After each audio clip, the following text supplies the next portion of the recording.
Hervé Claude, Jean-Claude Narcy, faites place, ténor du journalisme. J'arrive. Ça va fuser les potins, les ragots.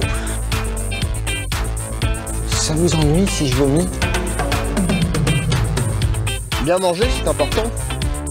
À l'occasion, je vous mettrai un petit coup de polish. Vous êtes en train d'uriner sur ma voiture. Absolument. Et quand même, est-ce que je peux vous demander pourquoi? Parce que je pense pas que 2 trous du cul soient plus efficaces qu'un seul. Bonjour. Salut. Bonjour et bienvenue mesdames et messieurs dans le Pop Cruise, votre rendez-vous mensuel qui vous parle de pop culture. Exactement. Oui. Aujourd'hui, je suis entouré de Pépé directement à ma gauche. Bien le bonjour.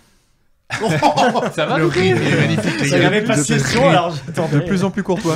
Ok. Ça va très très bien, en pleine forme. Mon cul, tu viens de chercher un mouchoir pendant 2 minutes. C'est clair. Oui, non, ouais, j'avais besoin de me moucher. Bon, bah, ça va peut-être renifler un peu. J'irai peut-être C'était chercher un trop mouchoir. drôle pendant le générique. Oui, mon mouchoir. Mais non, ça va aller. Je ne suis pas malade, je suis en pleine forme. Ok, tu nous transmets pas ta merde. Ouais, c'est clair. Bah, du coup, j'ai commencé en sens horaire, donc on va continuer comme ça. Chacha, comment ça va? Bah ça va très bien. Moi tranquille, hein, je ressors d'une semaine de vacances, je bosse 5 jours, je repars pendant 10 jours de vacances. Très donc, bien. Moi c'est pas mal. Ouais. Ok, Ouais, je suis bien. toujours en vacances quoi. Toujours en vacances. Et un autre qui est toujours en vacances puisqu'il est prof et qui m'a volé ma bonnette orange en plus. Angelo. Salut. Eh bah pareil, je suis en vacances, ça va très bien. J'ai pas chanté les 10 commandements, même si j'ai beaucoup envie. Et il porte son beau maillot Adidas de l'équipe de France. Voilà. Non. Ah bah non, c'est juste un maillot rétro, mais c'est pas équipe de France. Ok, pardon. Il Ouais. est juste bleu. C'est blanc, juste bleu, rouge. c'est juste tricolore, mais c'est pas bien.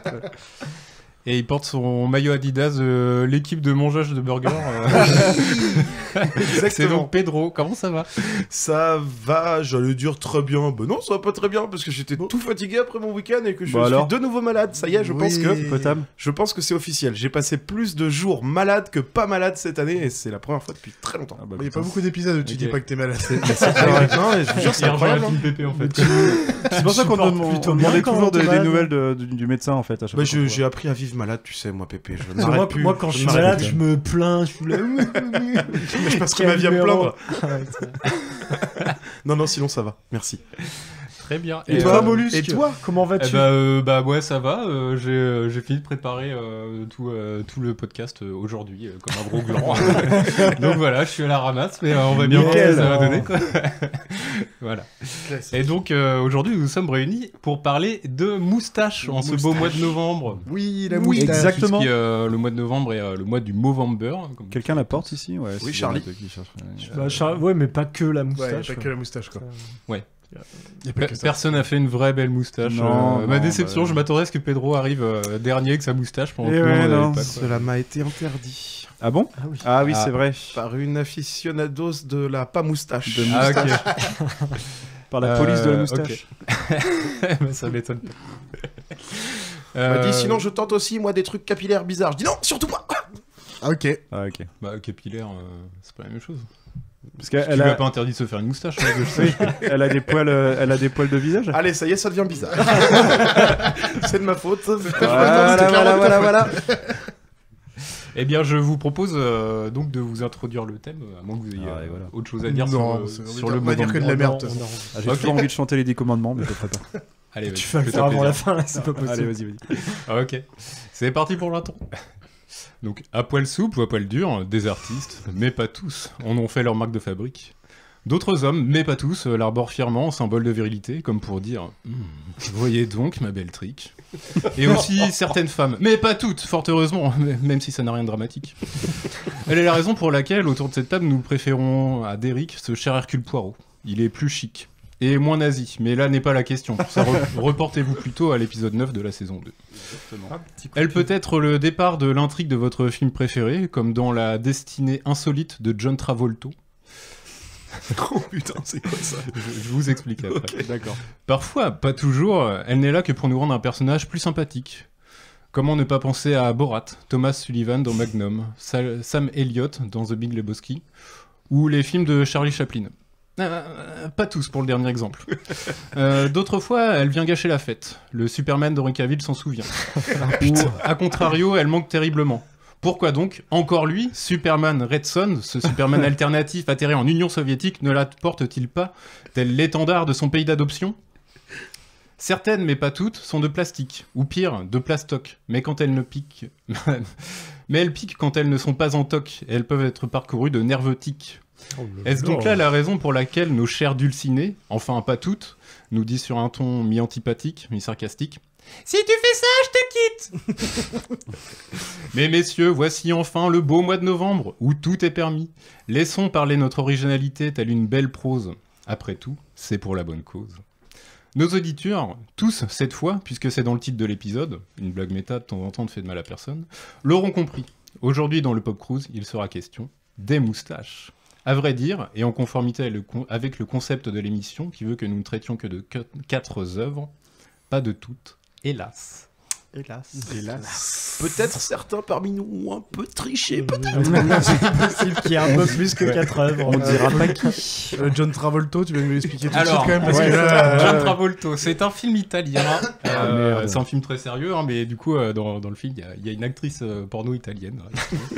Mais du coup, le départ d'intrigue du film, c'est que il y a un mec qui bosse dans une cuisine d'un grand hôtel. Et un jour, pour déconner, un de ses collègues va dessiner une moustache sur un portrait de John Travolta. Et ils se rendent compte qu'il ressemble vachement, en fait, une fois qu'il a la moustache, à John Travolta. Donc voilà, il part séduire la DJ du coin en se faisant passer pour le John Travolta. Et ça s'appelle John Travolta. Très très bon ça. Excellent. c'est un du grand film. C'est du grand nawak. Le titre du film c'est C'est tu l'as peut-être pas là. La destinée insolite de John Travolta et le titre original je l'ai plus. D'accord, ouais, c'est déjà très bien. Déjà pour avec vous, ça, ouais. C'est déjà pas mal. Merci. Eh bien, puisqu'on a bien introduit le sujet, est-ce que quelqu'un veut intervenir sur la moustache avant qu'on attaque le quiz? Qui l'a déjà porté ici, les gars? Jamais. Ça m'est déjà De arrivé. façon sérieuse? De façon sérieuse, non. On me l'a formellement interdit tout le temps. Donc, à partir de là, J'ai essayé 3 semaines. J'avais une gueule de garçon bouché, je vous jure, il me manquait que le crayon rouge au-dessus de l'oreille. Ah oui. Ah, Moi, mais oui. j'ai essayé tout un week-end, un long week-end, et j'avais bien apprécié. Mais après, j'ai pas assumé. J'ai pas osé retourner au boulot avec et je l'ai enlevé. Ah, j'ai retrouvé des photos. Mon premier essai, en fait, c'était pour l'anniversaire de votre cher et tendre monsieur Pépé. D'accord. Toi, la meuf. Oui, tout à fait. Oui, Ah, je me oui, sens. il y a 5 ans de cela. Ok. Ouh là là. J'étais déguisé en Ernest Hemingway. Ah, exact. Ah, moustache fine, alors. et oui. Moustache fine. C'est vrai. Tout à fait. Non, moi, à part pour des déguisements, ça m'est jamais trop arrivé. Encore pas souvent déjà. Donc... Mais devant les garçons bouchés, il a pas de moustache, le mec.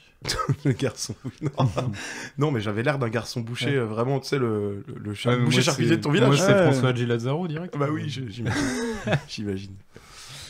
Eh bien, bah voilà, oui, puisqu'on a fait un petit tour, on va attaquer le quiz que Chacha nous a prévu. Oui, Go. Allez. Flétri au contact du vent, sous mes poils gris, je sens le parmesan. Stéphanie de Monaco. Perdu, c'est ma ma bite. Ah, toujours aussi sympathique.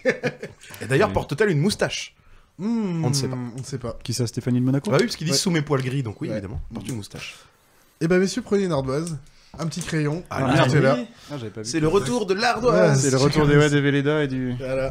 Donc c'est encore chacun sa gueule. C'est encore pour votre pomme, cette fois-ci. Merci. Et tout simplement, je vais vous envoyer, vous aurez 10 sons, et il faudra trouver le nom du personnage qui est relié à ce son, qui est bien sûr, qui porte normalement fièrement une moustache, obligatoirement. Alors bien sûr, je vous demande le nom du personnage en entier, et c'est bien le nom du personnage, pas de l'acteur ou autre, ou de Ah la merde. voix, ou je sais Ah ouais, pas. Le ouais. nom du personnage. Le portant nom une du moustache. personnage, d'accord. Ouais. Oh putain. Au cas où. Ça va être raide ton truc. Ça va être Ouais, pas oui, c'est facile. ça. hein. Ouais. S'il y a que la moitié, peut-être que je vous mettrai un petit 0,5 points au lieu d'un point. C'est mignon, voilà, ça. quoi, mais on verra. Je réviserai. Ça, c'est gentil, ça. Allez, tu vas être sympa. Ouais, c'est ça. Attention, la première. On va... Ah putain, mais son nom, je l'ai plus, moi. Ah, mais non. Ah merde, faut le nom de... Ah ouais, il faut le nom du perso. personnage, ah merde. Ouais. Ah merde, bah oui, j'ai la série, mais j'ai pas le... Ah là là là là là, on a dit, Ah, les putain, bâtards, on a dit ils un vont- point entier pour Pedro parce que c'est Thomas Magnum. Il s'appelle pas Magnum Ah, Ouais. je l'avais. Ouais, non, ça marche pas. Thomas Magnum, bon, c'est un 0,5 pour Mollusque. Bon, j'ai 0. Bah, c'est Thomas Sullivan. Non, c'est Thomas Magnum. Il s'appelle vraiment Magnum Ouais, Bah, il ouais, s'appelle- pour moi, ouais, c'est il vrai, s'appelle- c'est. Il s'appelle Thomas Et Magnum. t'as un petit 0,5. Ah, du coup, j'ai un petit Ouais. 05. Mais je me demande si c'est pas Thomas Sullivan Ah, mais alors, Magnum. si le j'avais nom mis complet. Magnum, j'avais 0,5. Ah bah oui. Ah putain, j'ai effacé en me disant ça sert à rien. Putain, la pèse. Je veux pas te dire de bêtises, on va le retrouver tout à l'heure dans ma Ouais, on verra. Ouais, Charlie, t'as dû vérifier, tu sais ce que tu dis. Ce sera... Oui, je vais vérifier à fond. C'est étonnement à peu près. Totalement. Attention, deuxième extrait, messieurs. Bon, bah, je suis mal barré. Je viens d'agresser tous mes amis et mes voisins parce qu'ils voulaient m'aider. Je voudrais me faire interner. Très bien. Ah, je vous l'ai. conduisez à votre chambre ou vous préférez y être conduit en traînant les pieds et en hurlant? Oh, en traînant les pieds et en hurlant. Comme vous voulez.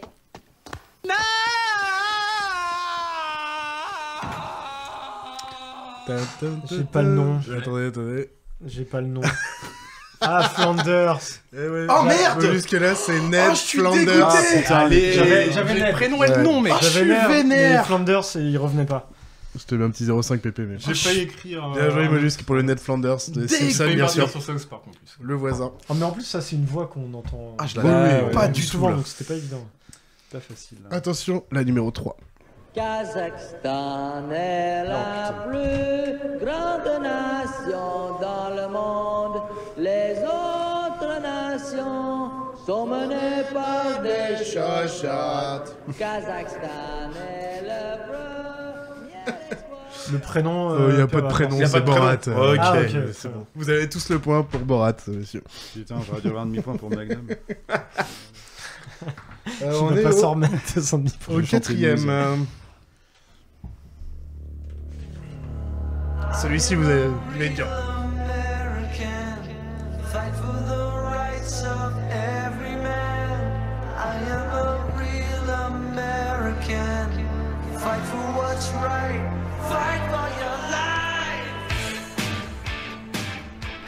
Je suis pas hyper sûr. Je sais que celui-ci est très dur. Je suis pas hyper sûr. Non. Ah, il y a du Freddie Mercury, du Frank Zappa.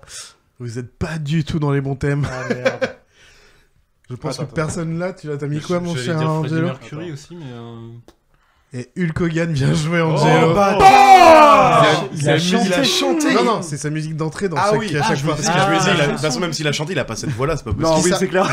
Qui s'appelle en vrai Terry Eugène Bollea. Bah, du coup, il a pas le point. Bah si, il a mis Hulk Hogan. Ce sera nous des... Voilà, c'est chaud. Depuis tout à l'heure, ça me... Mais quelle belle moustache. Quelle belle Ah moustache. oui, quand même. Hulk Hogan, Hulk la Hogan. moustache. Culte. La cinquième. Mais non, nous allons seulement t'offrir un peu de soupe, c'est tout. Oh, C'est tout. Ah, c'est mon quoi?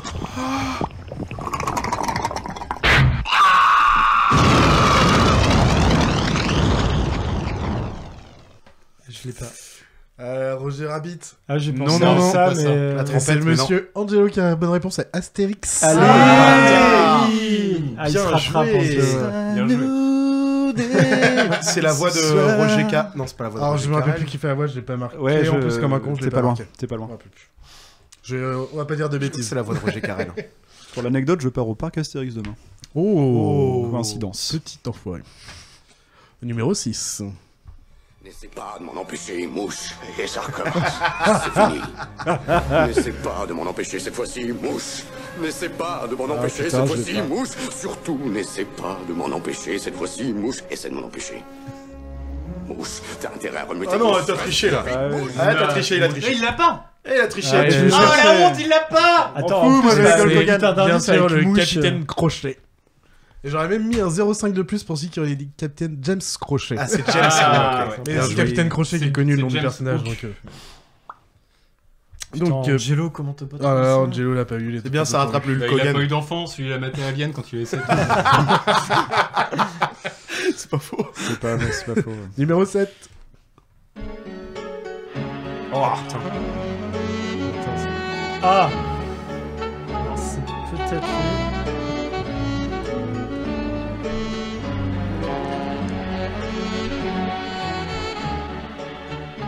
Ouais, attendez la fin du son avant de montrer aussi, les gars. Ah, je vais l'avoir Tout dans le le monde a babal. trop hâte. C'était Hercule Poirot. Allez Ah, merde, On ils l'a l'ont aussi. tous, on l'a Tout le tous, monde on l'a eu pour Hercule. Oui, mais j'étais tellement pas sûr. Tout le monde l'a eu. Putain, par rapport à ta Ouais, chronique, ça fait Hercule mal au cul.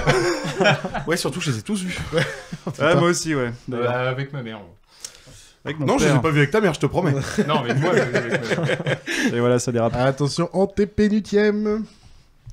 Non, vous venez chez moi le jour où ma fille Connie se marie et vous offrez de me payer pour un meurtre. Un meurtre. Et ce que je demande, c'est la justice. Ça ne serait pas justice. Votre fille est toujours vivante. Ah merde. Je vais les voir souffrir. Les gars, c'est le chat qui ronronne. Autant qu'elle souffre. Mais ça ne me revient pas. Ah si, hop là. Non, j'ai pas. Oh, l'autre, il a triché, il a regardé mon ardoise. Mais elle est retournée ton ardoise. Ouais. J'ai pas le prénom, par contre, ça me revient pas. C'est Don Vito Corleone.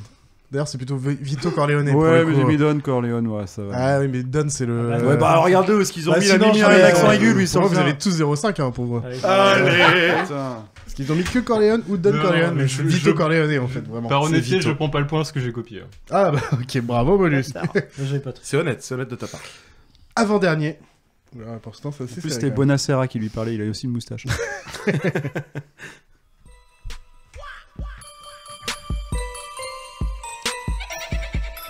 Putain, c'est qui ça? Kendrick Lamar, il a pas de moustache.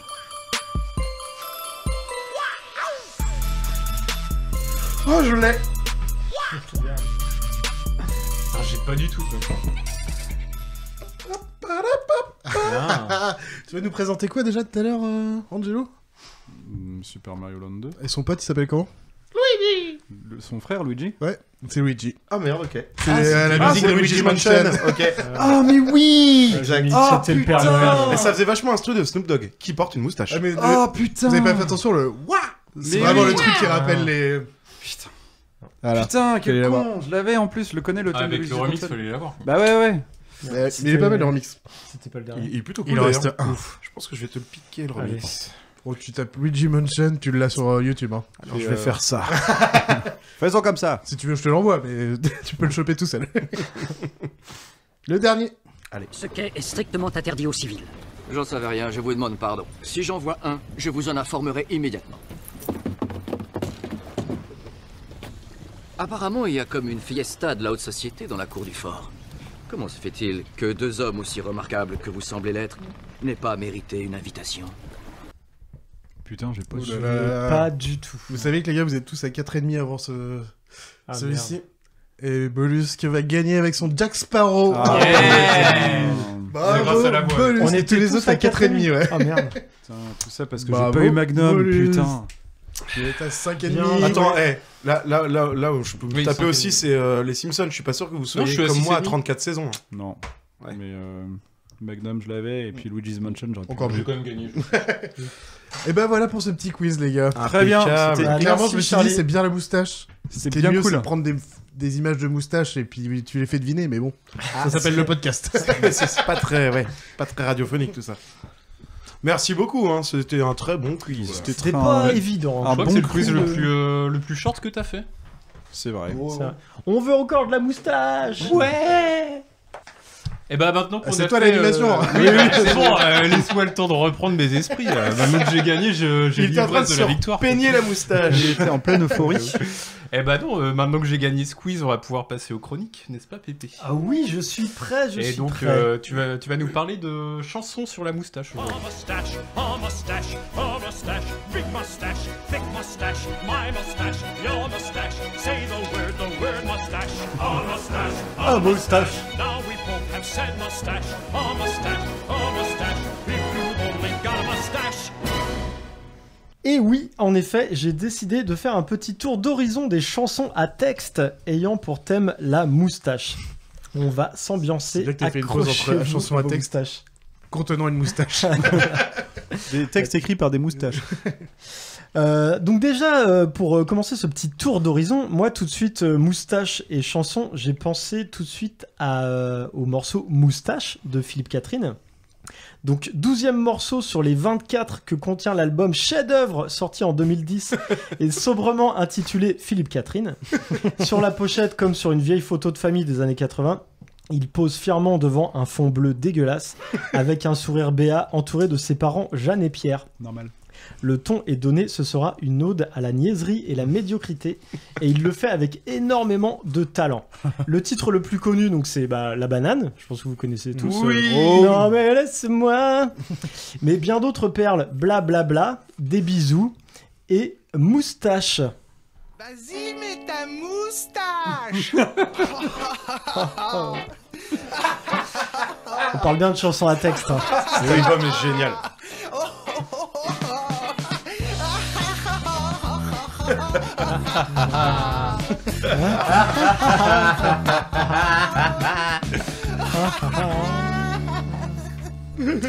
Donc voilà, pendant tout le morceau, il va rigoler quand il y a la moustache, il va pleurer quand il n'y a plus la moustache, il va re-rigoler quand l'autre en face remet sa moustache. C'est débile, mais moi, ça me fait bien marrer. Mais je ne suis pas le seul, nous ne sommes pas les seuls, parce que ça vous fait peut-être marrer un petit peu cette bêtise. Oui. Aux États-Unis, dans l'émission Tonight Show de Jimmy Fallon, a été diffusé un extrait dans une courte pastille intitulée Do Not Play This Song.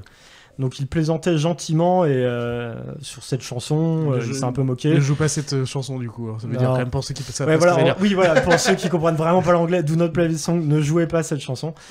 Et du coup, voilà, il en parle vite fait, après il envoie la pub. Mais ça ne s'est pas arrêté là. Suite à cette diffusion, Philippe Catherine a alors proposé de venir interpréter sa chanson en live. Et paf, ça a fait une séquence de télévision culte où Philippe Catherine et Jimmy Fallon chantent, ou plutôt se marrent sur scène devant plusieurs millions de téléspectateurs. Je pensais que t'avais vu ça. Il y avait vraiment toute une mise en scène avec des danceuses qui portaient des moustaches géantes en fait. C'est incroyable ça. Et allez voir ça, c'est très facile à trouver sur YouTube. Le coup de pub que ça lui a fait. Ouais, je pense que un gros coup de pub. Mais en vrai, moi j'adore cet album, il est complètement con. Il est génial. C'est sur celui-là où il y a la reine d'Angleterre ? Oui. Incroyable ce morceau. Ah, oui. Mais on va pas parler de ça, on va rester sur des morceaux sur la moustache. En effet, Philippe Catherine est loin d'être le premier à avoir composé une chanson glorifiant le port de la moustache. La plus vieille chanson que j'ai trouvée date de 1864 et a été écrite par Stephen Foster, considéré comme le père de la musique américaine, suite à ses compositions restées célèbres longtemps après sa mort. Il s'agit ici du morceau If You've Only Got a Moustache, désolé pour l'accent. Des interprétations de cette œuvre, il y en a à foison. La plus moderne est celle qu'on retrouve dans la comédie musicale de 2014, A Million Ways to Die in the West. Albert à l'Ouest en français. Ah mais il est trop bien. Avec Charlize Theron, Liam Neeson ou encore Neil Patrick Harris. Ah ouais quand même. Alors, on a déjà entendu un extrait, c'était le jingle d'intro. Du coup, vous allez avoir droit à la version en français. Ce n'est pas une traduction littérale, c'est une adaptation, histoire d'avoir un truc qui rime. On conserve le côté bien macho. Donc, en gros, ça raconte que tu deviendrais un aimant à gonzesse si tu avais une grosse stache. Okay. Mais il y a un aspect misogyne qui est décuplé, qui apparaît dans cette version en français. Écoutons ça. On peut être banal, n'avoir rien de spécial, même sans avoir la classe, se taper bien mieux que des garces. On peut être anonyme, n'avoir pas un centime, et pas se faire que des grosses vaches, quand on a une moustache. Oh la vache. Oh la vache, c'est violent. Quand on a une moustache. Et donc ça, c'est que en français. Okay. C'est qui l'a repris celle-ci ? Qui a fait l'adaptation, je ne sais pas, désolé, je sais pas qui l'a adapté. C'est un gros connard. Il a réadapté la chose de base. Après, ils ont cherché des rimes et ils ont dit c'est ce qu'on appelle une licence poétique, Mollusque, après tout. Après, je pense que c'était un peu l'idée. L'idée de la chanson, c'était un peu ça, sauf qu'il n'y avait pas des mots aussi forts, aussi vaches. C'est un peu hardcore quand même. Allez, quittons le Far West et revenons un peu dans notre douce France. Faisons un bond d'un siècle. Nous sommes désormais en 1967. Un beau gosse fait chavirer les cœurs depuis quelques années avec des chansons d'amour telles que La Belle Vie, Bye Bye Baby, La Pétanque ou l'incontournable Scooby-Doo-Bidou. C'est Sacha Distel. Ah oui. Il sort cette année-là un EP contenant le titre Les Moustaches. On est ici sur du très gros niveau de poésie. J'ai fait un montage pour vous offrir un condensé de la chanson et ainsi avoir la chute de la chanson en vous épargnant l'intégrale. C'est gentil. Mon père en a une, mon frère en a une. Oh putain. Oui, mais ma grand-mère n'en a pas. On se demande de quoi il parle. Pas même une petite, ni une toute petite. Non, non, non, grand-mère n'en a pas. Normalement, ça dure 3 minutes. Une paire de moustaches, de moustaches, comme... Voilà, c'est Alors, magnifique. Moi, ça me choque plus que le morceau d'avant. Perso, on n'est pas d'accord là. Ah, c'est une chanson blagounette quoi. Ouais, moi, je trouve ça plus vulgaire que le morceau d'avant. Allez, on continue sur de la chanson française avec un court extrait de Maria de Rossi qui en 1976 chante son amour pour les moustachus. Ah, que j'aime la moustache, comme ces filles, j'en suis folle. Et what the fuck, quoi. Ça fait un peu à la queue leu en plus. À la queue leu. T'as envie de danser à la queue leu, mais en se tenant la moustache. En se tenant la moustache, t'auras l'air d'un méga con. Donc oui, en effet, en France, on kiffe tellement la moustache qu'on a envie de le chanter à tous nos voisins d'Europe. On envoie donc en 2014 le groupe Twin participer à l'Eurovision. Oh, merde, oui, putain. Écoutez bien cet extrait, désolé, un petit peu trop long, mais il le fallait, écoutez bien. Ah, c'est horrible ça par contre. J'ai tout ce qu'on rêverait d'avoir, j'ai peut-être tout, c'est vrai, mais moi je voulais une moustache. Ouais, on a envoyé pire à l'Eurovision. Mollusque enlève son casque et s'arrache les oreilles. Oh la vache. On a envoyé pire. On a envoyé pire. Attention. C'est vrai qu'il est trop long. Ah oui, cet extrait. là. Attends, il faut la fin quand même. Putain, le comptait que mon son en plus,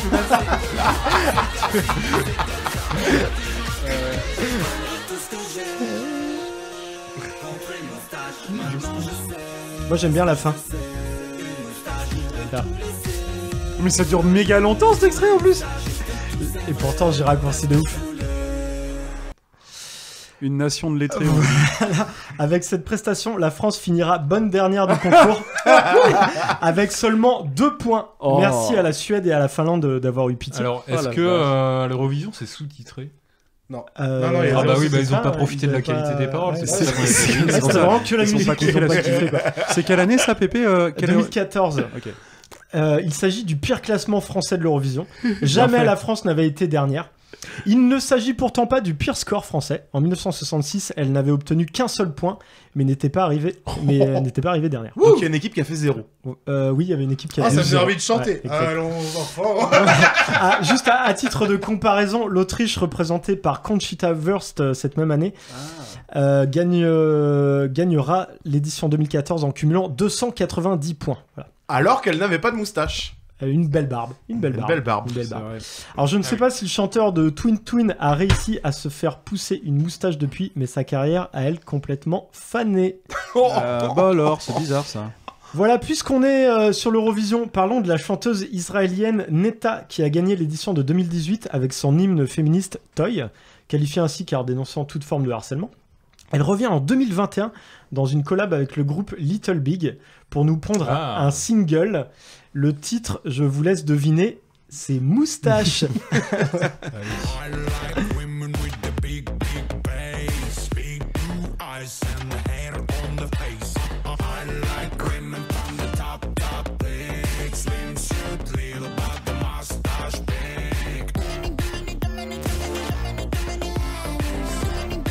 Ouais. J'ai raccourci un petit peu. C'est pas ouf, mais ça se laisse écouter. Un samedi à 3h du matin, bien bourré quand même. Ouais, c'est ça. Donc voilà, on aime ou pas. Ça s'écoute que bourré. Oui, de toute façon. Oui. On aime ou pas, il y a des petits moments que moi j'aime bien, après je vais pas réécouter ça en boucle. C'est quand même un clip avec 52 millions de vues sur YouTube. Oh, putain. Et après j'ai pas les comptes sur je crois que c'était le la reste, production de l'album. Ce qui est sûr, c'est qu'on sort ici des clichés qui veulent que la moustache soit un symbole de virilité. Mais ça reste tout de même un attribut sexuel. Du coup, là, c'est des femmes qui portent la moustache et tout le monde a envie de se les faire. Okay. Voilà, c'est ça un peu l'idée. Alors, on arrive au bout. Désolé de vous avoir défoncé les oreilles. On a quand même des chansons pas trop désagréables. Début 2022, le groupe Deluxe sort un album intitulé Moustache Gracias, avec une chanson du même nom écrite et composée en collaboration avec La Rue qui est à nous. Oh, et ça se gâte. Si, bah moi j'aime bien. Écoutez. Vive la moustache, ce petit coup de hache auquel on s'attache plus qu'on s'habitue. C'est mieux que l'Eurovision. Vive la moustache. Ah, je sais pas. Et la reine des moustachus. Vive le culot et la moustache de Frida Kahlo. Moustache gracias. Bah, et t'as Deluxe derrière, c'est forcément canon, hein. Bah oui, du coup, déjà, on est plutôt partagé sur la requête. Ouais. Moi j'aime beaucoup, il y en a ici qui aiment pas trop. Moi j'aime bien les gens qui prennent des douches et qui marchent pas pieds nus, donc c'est moi mon truc. De toute façon, on a compris cette année, Pépé, c'est nous deux contre les autres, hein, tous. Nous deux contre le reste du monde. toute façon, ça va finir par une bagarre. Vous aimez la requête, on aime la musique, c'est comme ça, y a pas de problème. En tout cas, moi, c'est... Allez, voilà. Moi, ça, c'est mon équipe, ça. En tout cas, c'est l'une de mes préférées de ce qu'on a écouté jusqu'ici. En même temps, le niveau était pas très élevé. C'était pas terrible. Oh, Philippe Catherine, parce que voilà, c'est sans prétention, c'est rythmé. Manquerait plus qu'il soit prétentieux. C'est sympathique. Donc voilà, je vous épargne d'autres déchets musicaux. Les sombres recoins d'internet fourmis de chansons à la gloire de la moustache. Je ne sais pas pourquoi, mais mis à part quelques ovnis de ci de là à travers le monde, ça a l'air d'être assez français de faire des chansons sur la moustache. Oui, le goût de l'absurde peut-être, l'humour potache sûrement. Donc qu'est-ce qu'on peut retenir de tout cela? Quand on chante la moustache, déjà on ne chante pas juste un simple éloge à la pilosité faciale. On ne se contente pas de scander un slogan « Vive la moustache !» Non, ça va bien au-delà. On crie au monde sa fierté d'arborer un symbole ostentatoire de supériorité. Avoir une moustache, c'est être meilleur que les autres. On l'a vu là, la moustache, tout le monde peut se l'approprier. Ça peut aussi bien être une marque de virilité masculine qu'un outil de libération féministe. Ouais, j'extrapole. Vous savez qu'on y va quand même. Hein. Vous savez où on va quand même, les gars, quand même, j'espère. La moustache est quasiment toujours sexualisée. Elle devient un attrait de séduction ou d'affirmation de soi. Avoir une moustache, ça demande des capacités innées. Ça demande du temps et de la patience, de l'abnégation et des sacrifices. Ça se mérite le balai brosse impeccable sous le pif. Du coup, forcément, qu'on a envie de s'en vanter, de la montrer et de la chanter. C'est un peu l'équivalent du pan mâle qui déploie sa grande queue en gueulant « Lion !» Tu le fais si bien. Ah, j'avoue. Lion ! Pas tant que ça. Ah, si.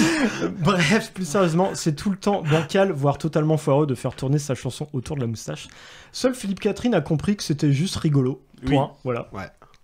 Donc conseil à tous les artistes en herbe, laissez-vous pousser la moustache si ça vous chante, mais ne poussez pas la chansonnette pour votre moustache. Exactement, c'est très bien, une très belle conclusion. Est-ce que j'ai été trop long et... Mais on est obligé de la mettre la dernière. Mais non, t'as pas été trop long. Alors, j'ai pas été trop long. Puisque j'ai intitulé cette chronique Tour d'horizon des chansons à texte dédiées à la moustache, je vous laisse sur cette pépite d'écriture issue du tréfonds de l'internet des années 2010. Oh putain.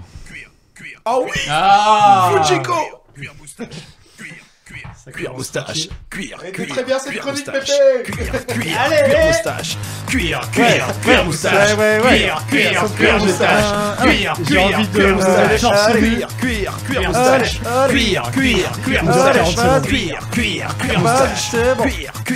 moustache. Cuir moustache. Putain, c'est déjà fini. Anecdote, j'ai embrassé un des plus grands amours de ma vie. Sur cette chanson en soirée cuir moustache où j'étais déguisé en gros moustachu. Putain, t'as pécho là-dessus quoi. J'ai pécho là-dessus. C'est un exploit. Et on a beaucoup fait tourner. Non, mais sérieusement, on a beaucoup fait tourner ça il y a une douzaine d'années au Cozy Bar à Dinan. Je pense qu'il n'y avait pas un soir où on la passait pas. Les années 2010 où ça passait beaucoup. Et oui, c'est si loin. Bah, figure-toi que le mec qui joue avec Catherine et qui porte la moustache, je l'ai vu se raser pendant un happening. C'était nul à chier. Tu m'étonnes. Nul. Moi je reviens juste. C'était pendant les midi poésie. Je reviens juste sur l'as vu en vrai. Bah oui. Okay. L'intro de Pépé quand il nous dit comme ça. Bah moi quand on me parle de chansons à texte et de moustache, je pense à tout ce qu'il nous a montré derrière. Alors que moi, basiquement, j'aurais répondu plutôt. Brassens, Ferrat... Ouais, mais chanson sur la moustache. Oui, chanteur moustachu. C'était la façon... Frère Jacques, à la rigueur. Peut-être un truc à trouver. C'était la façon d'introduire. Ah oui, moustache, chanson, moi je pense Brassens sinon. Bah voilà. Ouais, directement. Voilà. Ah oui, bah Brassens. J'ai perdu le dos de ma clarinette. Il trop bien aussi. Ah putain. Dommage qu'il maîtrise pas les accords. Oui, bah oui.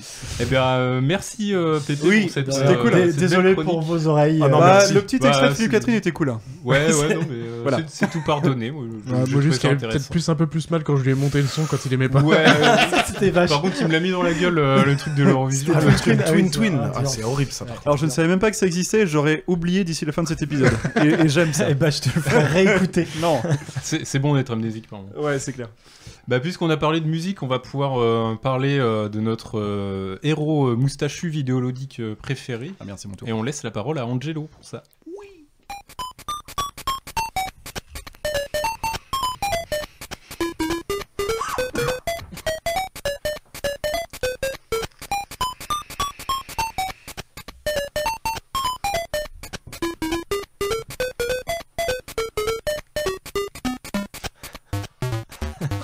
On en reparle. C'est quelle version ça? Ouais, mais attends, ça vaut toujours mieux que l'Eurovision, on est d'accord. Il faut savoir qu'Angelo m'a envoyé 2 sons. Il y en a un qui dure 30 secondes, donc celui-ci, et l'autre qui dure 10 secondes. Après, tu sais, je vais réviser. Parce que j'ai pas réversé l'extrait et le jingle. Spoil pas tout. Attends, je commence direct par une question. C'est Ah, bah, quoi je sais C'est quelle version? Ouais, c'est version Game Boy là. Ah, c'est la version originale, ce que vous venez d'écouter. C'est la 16 bits Game Boy ça? Ah non, c'est Non, c'est 8 pas- bits la Game Boy. Et oui, et c'est le son, pardon, je perds mes mots, c'est le son d'entrée du jeu Super Mario Land 2. Ah, ok. Puisqu'il s'agit donc de ça dont je vais vous parler ce soir, messieurs, je vais vous parler de Super Mario Land 2 et 6 Golden Coins de son nom complet. Donc comme d'habitude, je vais m'attarder sur cette chronique en 2 parties seulement. La première s'attardera sur l'histoire et le gameplay, et la deuxième sur la fameuse moustache de Mario dans laquelle je vais vous poser plusieurs questions. Donc il faudra être au taquet. Et oui, un quiz dans le quiz. Évidemment, je vais commencer par quelques données pour vous contextualiser tout ça. Donc Super Mario Land 2, eh ben, c'est un jeu de plateforme développé et publié en 1992 par Nintendo. C'est la suite de quoi ? C'est la suite de Mario Land 1. C'est la suite de Super Mario Land, évidemment. Sorti en 1989, qui est le premier Super Mario sorti sur console portable. Donc les deux sortent sur Game Boy. C'est que portable. On est sur Game Boy, ouais. C'est développé sous la supervision de Gunpei Yokoi, comme son prédécesseur d'ailleurs, en l'absence du parrain, du big boss, du padré Shigeru Miyamoto, qui, alors là c'est mon avis, qui devait être plus occupé à cette époque sur des projets Super NES, je suppute. Alors c'est un des meilleurs jeux notés de la Game Boy, mine de rien, mais également un des plus populaires, avec plus de 10 millions d'unités vendues. Je parle quand même d'un jeu sorti en 92, je trouve ça quand même assez patent. Ouais. Super Mario Land 2 comporte un Easter egg. Est-ce que les copains, vous pourriez m'aider à expliquer à nos auditeurs ce qu'est un Easter egg dans les jeux vidéo? Bien sûr, c'est un œuf de Pâques. Un clin d'œil. C'est un œuf de Pâques littéralement, c'est un clin d'œil. Alors c'est quelque chose qui va être caché dans le jeu et qu'il faut vraiment rechercher et qui se mérite. C'est ça. Souvent ça crédite par exemple un des développeurs. Ou ça peut être c'est un secret de programmation en effet, qui la plupart du temps est un clin d'œil. Et donc Super Mario 2, il a un easter egg qui est assez fatasse, qui est fait par ce petit coquin de Kazumi Totaka qui s'est occupé de la bande son. Et qu'est-ce qu'il a fait? Il a glissé une piste cachée qu'on appelle la Totaka's Song et qui est récurrente mine de rien dans les plus grandes œuvres de Nintendo, entre autres Zelda Link's Awakening, Yoshi's Story, Animal Crossing, Luigi's Mansion, Mario Kart, etc. Ici on peut l'entendre seulement au bout de 2 minutes 30 si on reste sur l'écran de Game Over. Chacha, est-ce que tu peux nous faire écouter ça?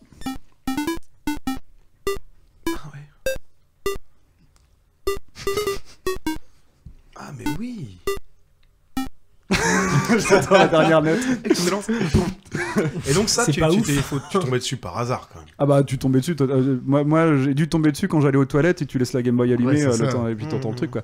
C'est ça. Donc c'est le 7e jeu de la série Super Mario, mais surtout c'est mon premier vrai jeu vidéo. Alors mon premier vrai jeu vidéo, c'est Tetris, mais est-ce que c'est vraiment un jeu vidéo? C'est mon premier vrai jeu vidéo que j'avais reçu comme cadeau de ma tata sur ma gigantesque... par contre, de ta tata, Merci, non, tata. peut-être pas. Mais oui, ma gigantesque, colossale Game Boy originale grise de 317 kilos. C'était probablement pour mon anniversaire, c'était probablement en 1993 ou en 1994, j'avais alors soit 5, soit 6 ans. Ce fut la porte d'entrée de jeux vidéo que je ne quitterai jamais dès lors. Donc, l'histoire et le gameplay. C'est simple, hein, vous incarnez Mario, dont l'objectif principal est de récupérer la possession de son île, Mario Land, des mains de son rival qui l'a chippé durant son absence dans Super Mario Land, donc le jeu précédent. Jeu dans lequel Mario était parti à Sarasa Land pour retrouver la princesse Daisy, donc elle faisait sa première apparition à cette époque, donc pas la princesse Peach, la princesse Daisy, qui s'est fait kidnapper. Il y a un lien de parenté Non, je dirais que rien à voir. alors, même Club Libertin. Il était parti la chercher parce qu'elle s'était fait kidnapper par l'alien Tatanga pour la marier et récupérer son royaume. Voilà. Qu'est-ce que j'ai quelqu'un qui t'écoute qui connaît rien. Tous ces noms, c'est tellement drôle, mais ouais, ça va, je connais. Tatanga, c'est pareil, on l'a pas beaucoup revu dans l'univers Mario depuis celui-là. Daisy, Sarasa Land. Ouais, Sarasa Land, par contre, ça parle un peu plus pour Mario Kart. Notons des passages à la Gradius dans ce jeu, à bonne entendeur de bonnes choses. Je reviens à mes moutons. Donc, il se fait shipper son île par un rival. Savez-vous qui est ce rival? Wario. Et oui, exactement, c'est Wario qui fait ici sa première apparition. Sa première apparition, Wario, deux moustaches pour le prix d'une, les enfants. La magie du podcast. Voilà. Mais avec les picots qui vont pas dans le même C'est ça, on dirait qu'il s'est branché les doigts, il s'est branché les doigts dans la prise et du coup sa moustache a fait un truc comme ça. Donc Wario, il choure l'île de Mario durant son absence parce que il voulait un palais, parce qu'il n'en avait pas, voilà, tout simplement. Notons que Super Mario Land 3 lui s'intitulera d'ailleurs Wario Land, sorti en 94. Du coup, c'est Mario qui essaie de choper son. Ça témoignera du succès de Wario dans ce jeu. Alors, je ne vais pas tout vous expliquer évidemment sur l'histoire. Enfin là, je vous ai donné les grandes lignes. Hein. Évidemment, il s'agit d'un jeu de plateforme. Je ne vais pas insulter votre intelligence. À savoir qu'il y a une map monde qui comporte 6 zones, comprenant chacune 2 à 6 niveaux différents, plus un donjon final, le château de Mario, occupé par ce bon vieux Wario. Pour déverrouiller le dit château, il doit récupérer 6 pièces d'or, parce que pourquoi pas. Une anecdote, Wario est un jeu de mots en japonais. C'est évidemment une combinaison du M de Mario inversé, mais c'est aussi, ça vient du mot warui, qui signifie mal, méchant, mauvais, etc. Je croyais que vous alliez me dire que c'était guerre en anglais mis en italien, quoi. Wario. Alors, c'est bien. C'est pour ça que t'as pas été recruté par Nintendo. Ah ouais, non. Pourtant, t'avais un beau CV. Alors, bien, intéressons-nous maintenant, donc justement, à cette fameuse moustache de Mario. Attends, avant les personnages, il y a pas Yoshi, il y a pas Luigi, il y a pas Todd, Non, il y a pas de Todd. C'est vraiment Mario contre Wario. Il y a pas Luigi. Quoi. Je pense pas qu'il y ait de Yoshi. Je l'ai jamais fait. C'est sûr qu'il y a non, parce pas que Todd dedans. Non, parce que tout simplement c'est. Il est un peu à part celui-là quand même, ce Mario. Mais c'est Mario Land, c'est-à-dire que ça se passe pas dans le royaume champignon, donc c'est pas les mêmes univers, tout simplement. Donc, intéressons-nous maintenant à la moustache de ce bon vieux Mario. Je vais vous poser plusieurs questions. Premièrement, pourquoi porte-t-il une moustache ? Je sais. Ah, Mollusque, vas-y. Alors, quand ils ont dû designer le Mario pour Donkey Kong, et ils avaient une limitation, ils pouvaient pas modéliser correctement la bouche, et du coup, ils ont camouflé ça par une moustache. Excellent. Également, pour les cheveux, ils ont mis une casquette. On dit trop, c'est une limite de programmation, effectivement, Mollusque, il gagne 1000 points pour Gryffondor. Il apparaît pour la première fois... T'es pas pouf, sauf toi. Il apparaît pour la première fois dans quel jeu ? Dans Donkey Kong. Il s'appelle comment, Donkey Kong Country. C'est Chacha. C'est Chacha qui a le point. Il apparaît pour la première fois dans le jeu Donkey Kong. Il apparaît dans le jeu Donkey Kong, en quelle année ? Mais ça n'existe pas, Donkey Kong tout court. Le premier jeu Donkey Kong s'appelle Donkey Kong Country. Non, c'est ça. C'est sur Super NES, ça. Quand tu montes avec Donkey Kong, te balance des barils. Bien avant. Bah, c'est Donkey Kong. C'est Donkey Kong. Tout court ? Oui. Donkey Kong Country, c'est un platformer. Parce que c'est Donkey Kong, c'est le méchant. Il a chouré la princesse Peach. Il balance des tonneaux sur. Ok. Voilà. Alors, du coup. L'année de Donkey Kong, pardon. 85. 64. Non, je dirais 79. 86. Le plus près, c'est Mollusque. 82. Le plus près, c'est Pedro. 80. 81, c'est pour Pedro, donc un point pour Mollusque, un point pour Chacha, un point pour Pedro. Donc c'est Donkey Kong en 81 Sur quelle plateforme ? Allez, je me permets celle-là, tiens. C'est une borne d'arcade. Et oui, c'est pour Chacha, 2 points pour Chacha, c'est sur borne d'arcade tout simplement. J'ai du mal à le dire, donc ça valait le coup de le dire. Et j'ai encore une question. Donc, il apparaît sur Donkey Kong, il apparaît en 80, il apparaît sur arcade. Mais il s'appelle comment ? Est-ce qu'il s'appelle Mario ? Jumpman. Il s'appelle Jumpman, c'est pour moi celui-là. Fuckman. Et oui, parce qu'il deviendra Mario seulement en 83 sur NES dans quel jeu ? Mario. Non, dans Donkey Kong Country. Super Mario World. Bros. Super Mario Bros. Super Mario Bros, pardon. Ah, c'est juste Mario Bros. Pépé a son premier point. Il était pas encore super à cette époque-là. Il n'y a pas de super. Ah, voilà, exactement. Ouais. Il apparaît dans Mario Bros pour la première fois sur NES en 83. Eh bien voilà, donc c'est qui gagne ? C'est Mollusque, j'imagine, dans cette histoire. Il a eu 2 points, j'ai eu 2 points. Oui, c'est vrai. J'en ai eu 1. Vous savez non, quoi ? parce qu'il y a un point que je partage avec lui. Non, mais ils ont 2 points chacun, mais j'ai une dernière question à la toute fin de la chronique, donc on verra à ce moment-là. En 81, comme disait Mollusque, pour coder les cheveux, une bouche, des doigts, et c'est le bordel, figurez-vous. Donc la casquette, ce sera pour cacher les cheveux, la moustache pour régler le problème de la bouche, les gants, celui des doigts, et la salopette, elle permet visuellement de bien séparer la tête et les bras du reste du corps. D'ailleurs, oui, il avait une salopette rouge au début, non ? Alors, je sais jamais si c'était bleu ou rouge. Justement, c'est ma dernière question. De quelle couleur est la salopette de Jumpman ? Rouge. Qui a Alors, dit j'ai dit rouge direct. Putain, du coup, on se Bah, retrouve avec 3 mecs. il avait déjà donné la réponse avant. Et on se retrouve avec 3. Non, j'ai posé la question, j'ai pas Rouge. sous-entendu de réponse. Et oui, rouge C'est ça, sur et c'est bleu. devenu bleu après. Ouais. Voilà, c'est ça, c'est l'inverse de notre futur Mario. Donc vous vous retrouvez tous les 3 avec 2 points. La castagne. La bagarre, c'est parti. Voilà, c'est tout pour moi. L'important pour nous, c'est que Pedro est perdu. Écoutez, pas de problème là. Ah, alors, il est en imitation, lui. Attends, j'ai quand même une question sur cette salopette là. Oui. Elle est rouge. Oui. Mais est-ce qu'il y a un peu de bleu, genre il a un t-shirt bleu? Elle est rouge sur bleu, c'est ça. Et après, oui, ça deviendra bleu sur rouge. Pourquoi avoir inversé ce... Parce que le fond est noir. Je pense que c'est Ah oui, pour tout ça, c'est des contrastes. Bah oui, c'est pour les ouais, contrastes. d'accord, ok. C'est que le souvent guidé par des considérations pratiques. Donkey Kong, c'est sur fond noir, si vous vous souvenez. Et Wario était en jaune et violet. Voilà, un point pour moi. Je me l'arroge. Merci. Alors, Wario, il était en gris sur Game Boy. Allez, moins 1 pour Pedro. Mais pour la petite Bien essayé. anecdote, si vous avez, est-ce que vous voyez visuellement à quoi ça ressemble Super Mario Land 2?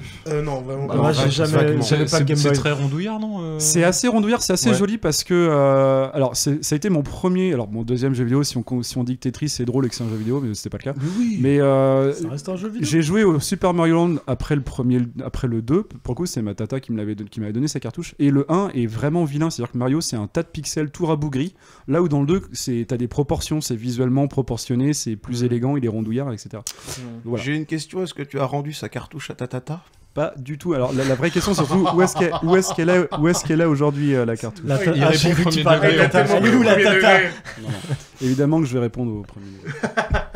Voilà. Merci beaucoup. C'est Merci, sympa. Angelo. Merci Angelo. Ça fait un petit Super Mario ou n'importe lequel, j'en sais rien. Et bah, du coup, ça m'a donné envie de revoir le film qui est incroyable. Et d'ailleurs, Oh vous là avez qu'un là, trailer quelle horreur. de film Ah Mario. oui, qui ils va vont en sortir. sortir un Avec nouveau. le prochain, mais qui a moi l'air je te cool. parle de celui où ils font confiance à la mycose. Et Ah tout, non, bordel. non, ça Là c'est où il pas y a cool. Ça. Des évolutions. Et ben en vrai, le trailer donne envie. Ah ouais. À voir ce que ça va Oui, donner mais vraiment à la fin. Et la VF fait grave Très plus envie que la VO. Le premier film était un film d'animation. Non, c'était Ah donc si, c'est pardon, bien, il y a eu un du film réel. d'animation Mario. C'est bien ce que j'ai eu. J'ai bien eu j'ai bien Ouais, eu mais des extraits c'est dans une cassette Si. du film en réel Mais quand parce- j'étais gosse. Parce qu'il est jamais Atroce. sorti. Il est jamais sorti en dehors du Tu l'as Japon. jamais vu? Pas en entier, j'ai pas voulu m'imposer ça. En voyant les extraits, ça avait l'air tellement Ah pourri. non, C'est c'est ça, en horrible. France, on l'a jamais eu. Quand t'es gosse et que t'as C'est un ça. film Super Mario, t'es à fond. Mais moi j'avais la cassette, si tu veux, Vraiment, c'était des t'es à dessins fond, animés. t'es à fond. Et entre chaque Ah ouais. dessin animé de Mario, j'avais 10 minutes de live action avec les deux persos qui étaient dans une espèce de. Clairement, c'était pas un hangar de plombier, hein, mais bon, ça voulait se faire passer pour un Ok, hangar de bon, plombier. je vais me justifier, mais tant pis. Ok, dis-moi. Moi, j'ai grandi qu'avec un seul jeu, c'était le premier Mario sur NES. Ok. Donc, quand le film est sorti, j'étais dingue. Ah oui, non, mais évidemment, j'aurais été comme toi. Hein. Après, avec le recul, je sais qu'il est Non, dingue. j'aurais été comme toi, j'ai eu la NES trop tard pour Mais ça. du coup, c'était vraiment du cynisme des producteurs aussi, hein, de se faire du pognon sur j'imagine. ce truc-là. Quoi. Enfin, Il y a eu un film Mario d'animation, mais il est jamais sorti du Japon. Et apparemment, il était très bien. Dommage. C'est celui-là où t'as le même Nope. C'est possible. Ah oui. Oh, le dessin est pas ouf. Hein. Ah, non, je croyais bah, que c'était des bandes ça a l'air promotionnelles. Ouais, je pense que c'est une série celui-là. C'est des trucs promotionnels. Ça. Ouais. Ah ok. Parce que il est hyper rond le Mario, on dirait qu'il est défoncé. En plus. Non, là, le film est plutôt cool. Enfin, je vois que je retrouve ça. Enfin, Ok. bref. Bien bon personnage, Mario en tout cas. Bah, merci Angelo pour ta petite chronique. C'était très bien. Et du coup, on va laisser la place à la littérature avec Chacha. Oupli, plaploup. Monsieur a une moustache. Monsieur rouge à lèvres. Monsieur, il sait qu'il est belle. Monsieur, il sait qu'il est belle. Monsieur est fasciné. Je l'ai pas trouvé celle-là dans mes recherches. Thérapie Taxi. Ah. Ça s'appelle Madame Claude, si je ne me trompe pas. Le nom de la chanson. Si t'as cherché que les noms qui s'appelaient Moustache, c'est sûr que. Ah, je cherchais chanson moustache. Et au bout d'un moment, j'en avais ras-le-bol d'entendre de la merde. Donc un peu de littérature, messieurs. La première phase du livre est « Que dirais-tu si je me rasais la moustache ?» C'est l'origine d'une histoire complètement délirante, farfelue et déroutante. Et si un jour, une personne qui porte une moustache depuis des années se décide à la raser et personne ne se rappelle de lui avec une moustache? C'est l'histoire de base du livre « La moustache » d'Emmanuel Carrère. J'en ai deux versions, les gars, si vous voulez regarder à quoi ça ressemble. Allez, allons-y. J'imaginais ça bien plus épais. C'est exactement le même livre. Oui, c'est juste que... Voilà, Tu l'as en rien à double. dire. Il en cède. Donc je vous refais le web synopsis un peu plus détaillé. Donc le personnage principal, d'ailleurs sans nom dans le livre, de notre histoire, décide un jour de se raser la moustache qu'il porte depuis des années, juste avant d'aller dîner avec sa femme chez des amis. À la suite de ce rasage, aucune réaction de sa femme ni de ses amis. Tout de suite, il pense que c'est un jeu avec eux. Qui tiendra le plus longtemps dans ce jeu de tout est normal. Sa femme en fait, il faut savoir que sa femme est connue pour être une très grosse menteuse, ce qui est à partir sur l'hypothèse d'un canular dont elle n'arrive pas à se sortir. Il nous explique plusieurs histoires où elle a menti et a tout fait pour ne pas dire qu'elle avait fait une erreur ou dit un mensonge. On voit qu'elle plonge dans ses mensonges très très loin à chaque fois. Mais arrive un moment où la première confrontation arrive, et là, c'est le début d'une suite de réflexions du personnage sur ce qui se passe, et plein de questionnements.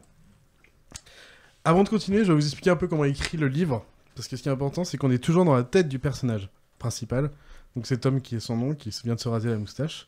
On suit toutes ses péripéties, toutes ses interactions, et tous ses cheminements de pensée, et on a uniquement son point de vue sur la situation. Et en fait, le livre se découpe un peu par le rasage, le jeu, les questionnements, est-ce qu'il y a de la folie, tenter de vivre cette vie avec cette folie et sans moustache, et le dénouement.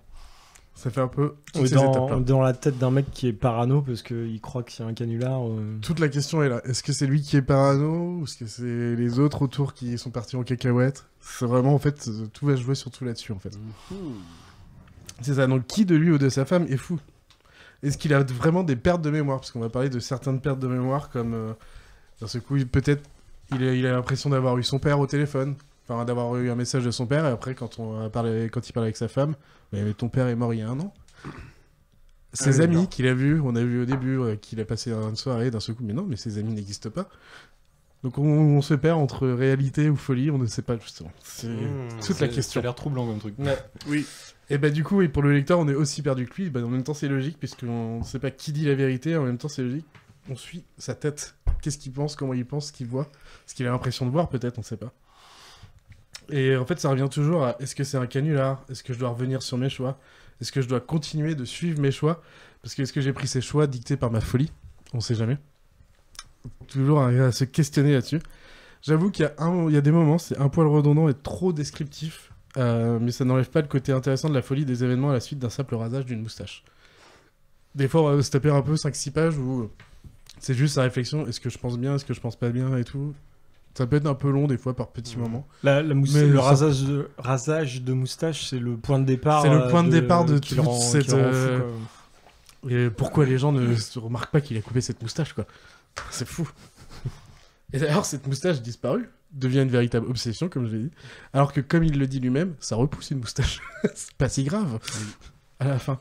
Et comme j'ai dit, il y a plusieurs indices qui permettent de nous questionner sur la réalité. Il parle des vacances à Java, il y a des photos, d'un seul coup, les photos disparaissent. Plein de petits trucs, donc la mort du père, c'est Retour vers le futur, il disparaît des photos. Ouais, non, c'est vraiment les photos disparaissent, c'est pas lui, il disparaît des photos. La moustache disparaît des photos. Putain, c'est trop. La moustache lui envoie des cartes postales de vacances, on est dans Amélie Poulain. Ah putain. Et du coup, quel est l'intérêt de ce livre? En vrai de vrai, le premier point, c'est vraiment de parler de la folie sans en donner une vraie réponse.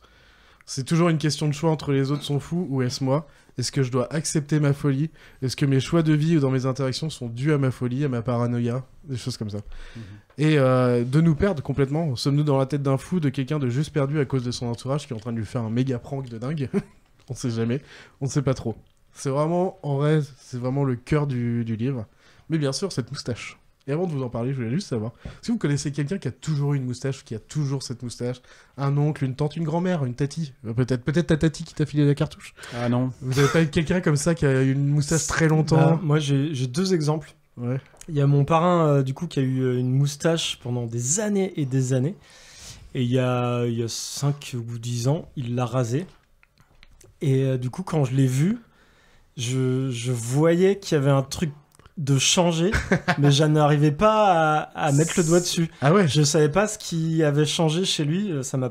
Ça se trouve, c'est la base de l'histoire d'Emmanuel Carrère, ça lui est arrivé, ça se trouve. Ouais, tu vois, je l'ai reconnu, je fais, ouais, il y a quelque chose je sais pas, il y avait quelque chose de changé. Tu t'appelles Pépé Carrère, il y a peut-être un truc aussi, faut dire. Non, mais j'étais pas le seul en plus. Et puis c'est quand on nous a dit, bah il s'est rasé la moustache.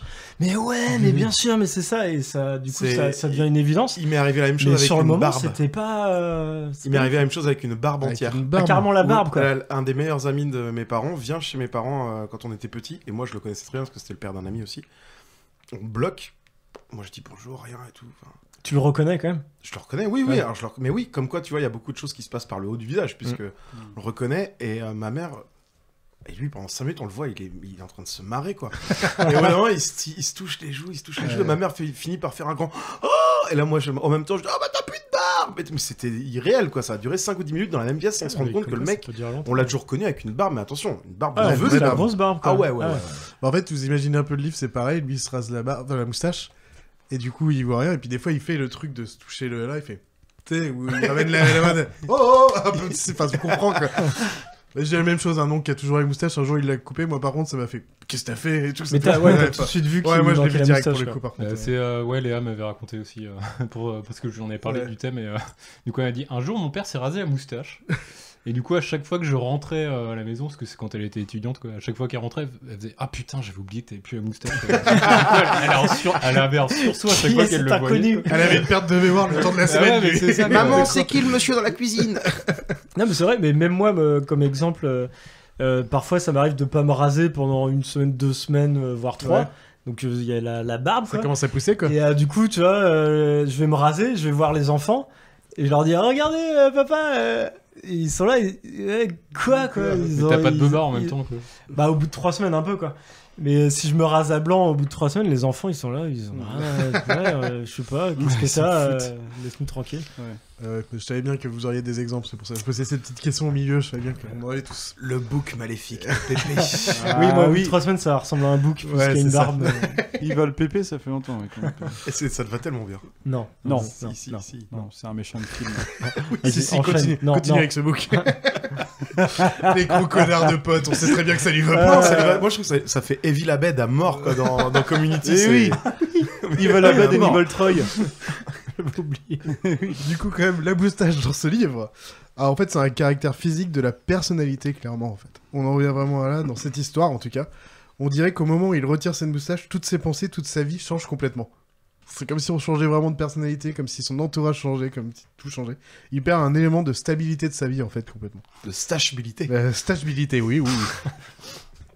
Et on en revient à des petites questions un peu genre philosophiques. Qui suis-je sans gel quand je l'ai toujours porté ? Suis-je moi sans ma moustache? Est-ce que ça change l'interaction avec mon entourage quand je n'ai plus de moustache? Ça va loin. Choses comme ça. On en revient un peu à ça parce que il tombe dans une folie de dingue juste parce qu'il s'est rasé une moustache quand même. C'est ça la base quoi. Tout ça pour vous dire. Le livre n'étant pas très long, 182 pages exactement. La lecture... Spoil pas, j'ai envie de le lire. Ouais, depuis que tu nous en parles, j'ai envie de le lire aussi. Oui, la lecture est rapide mais aussi simple. Si vous aimez les bouquins psychologiques et qui vous laissent dans un mystère permanent, c'est sûr que vous allez aimer ce livre. Il y a eu ces petits moments avec trop de descriptions de ses pensées, comme je vous l'ai dit, qui m'ont un peu gêné, mais pas au point que ça me sorte du livre non plus. Mais en dehors de ça, j'ai pris vraiment un plaisir à lire ce livre, et à la fin est tellement déroutante, dérangeante et étonnante que ça vaut le coup. Merci. Okay. Et du coup, je ne fais pas le spoil, je l'avais mis de côté au cas où. Non, spoil pas parce que ça donne grave envie. Et la 4ème de couverture que j'ai parcourue aussi, ouais, pareil. Qui résume un peu ce que tu viens de dire. Il est pas bien épais le bouquin en plus. Oui, en plus c'est une collection folio, donc c'est des livres de poche et tout. 3 heures. C'est un exemple typique. J'ai perdu le thème littéraire, mais quand le narrateur n'est pas fiable. Il y a un terme littéraire pour ça. Ah oui, c'est possible. Mais voilà, ça paraît, c'est un cas d'école, on dirait. Et pour info, juste pour finir, il y a un film qui a été réalisé par Emmanuel Carrère et co-scénario aussi. Et donc avec Vincent Lindon, Emmanuel Devos, Mathieu Amalric et Hippolyte Girardot, pour info, qui était en 2005, alors que le livre est de 86. Merci. Ah oui. Ah oui, quand même. Ouais, il l'a fait longtemps après. Ouais. Alors pour le coup, moi je recommande plus le livre parce que le problème c'est qu'on est vraiment dans ses pensées, sa façon de penser. Dans le film, ils ont pas fait en même temps ils ont pas fait l'erreur de mettre une voix off de ses pensées, ça aurait été chiant. Mais du coup, je trouve qu'on perd un peu de force, de compréhension de ce qui se passe, de où il va, pourquoi il fait ci, pourquoi il fait ça. Bon casse Lindon pour ça par contre. Ouais. Ah oui, il est très bien. Il a une bonne tête. Mais et aussi la fin est changée dans le film. Non, mais pas exactement. À la fin, tu dis quoi? La fin, il n'est pas pareil que dans le livre. Et du coup, moins pertinent. Tout ce qui est un peu psychique. J'ai préféré la fin du livre, mais elle est vraiment déroutante. Ok. Ouais, donc il y a vraiment un objectif, c'est pas juste pour faire de l'absurde. J'ai envie de te dire lis le livre maintenant, Ok. parce que là... En fait, j'avais lu un extrait. Je sais pas si Ouais, tu peux le spoiler, parce que je pense qu'il n'y a pas grand-chose si j'ai trouvé facilement sur Internet. Mais en gros, tu parlais d'un petit peu de la déconnexion du mec à son propre, sa propre personnalité. Et du coup, j'avais lu un passage où du coup, il fouille dans les poubelles pour retrouver les poils de sa moustache. Voilà, voilà. C'est le tout début de la folie. Il remonte dans son lit à côté de sa femme et il dit bah regarde. Et en gros, tu sens que le mec a pas de conviction, qu'il est complètement vidé de sa substance. Ça, c'est et ça. qu'il lui tend sa moustache sous forme de poil dans le creux de la main, quoi. Et ça a l'air pitoyable en fait comme scène. Et excessivement flippant en même temps. En fait, c'est le début de la folie et là où la femme n'arrive plus à suivre. Enfin, voilà, c'est vraiment tout très envie de lire ça. Ça y a non mais sans déconner, la façon de le décrire et tout, ça me fait penser à un bouquin d'Ira Levin qui est pourtant mais pas du tout dans ce délire-là. Hein. Ira Levin, c'est 50 ans plus tôt et ça parle de trucs un peu ésotériques, on sait jamais trop en fait. Mais la façon qu'il a de l'amener, en tout cas ce que tu nous en racontes, la 4e de couve, et le fait que ce soit pas très épais comme ça, donc il faut que ça soit un petit peu tabassant très vite, ça me fait complètement penser à ça. Bah allez-y, je peux te le prêter si tu veux. Avec plaisir, avec un immense plaisir. Bah je prends le deuxième. Ah merde, pourquoi putain, t'en j'ai as pas eu le temps de le Le lire. deuxième, et Jeanne, faut lui demander. Ah d'accord, parce que j'allais dire pourquoi t'en as deux. Voilà. Non, je vais les laisser à Nantes parce que moi si je pars avec c'est pendant un mois, donc je les laisse à Nantes et quand je reviens la prochaine fois j'en t'en emprunte. prends et t'en laisses un à Nantes, ils vont se débrouiller quand même les Nantais. On va ouvrir une bibliothèque. Bah, c'est bien urbain de votre part. Voilà. Bah en tout cas, allez-y à fond, c'est vraiment cool, et ça se lit vite, ça fait un bon petit livre à lire. Très bien, C'est merci. un peu feignant, le film passe quand même. Voilà. Non, mais je trouverai le bouquin sur un site de druide. Je préfère le lire aussi. Un site de druide. Voilà. Toujours. En plus, avec PE, on a un bon druide. Ah bah on est pas mal, il y a pas mal de druides en moins ces derniers temps. Il y a la chasse aux druides. Ouais, les temps sont durs pour les druides. Ou alors, Ils se sont fait zouker. Ouais. Eh bah, merci beaucoup Chacha pour cette description de bouquin, ça m'a donné envie de relire en fait. Ça fait longtemps que j'ai pas lu. Et du coup maintenant c'est Pedro qui va nous parler juste de moustache en série. Alors je sais pas comment ça va s'articuler. De céréales moustache. Vous allez vite comprendre, envoyez le générique mon cher Chacha. Allez, Magnum. Oh pourquoi pas. Ouais. Pourquoi pas. Ouais. Histoire de l'avoir 2 fois. Ouais, c'est trop ça quoi.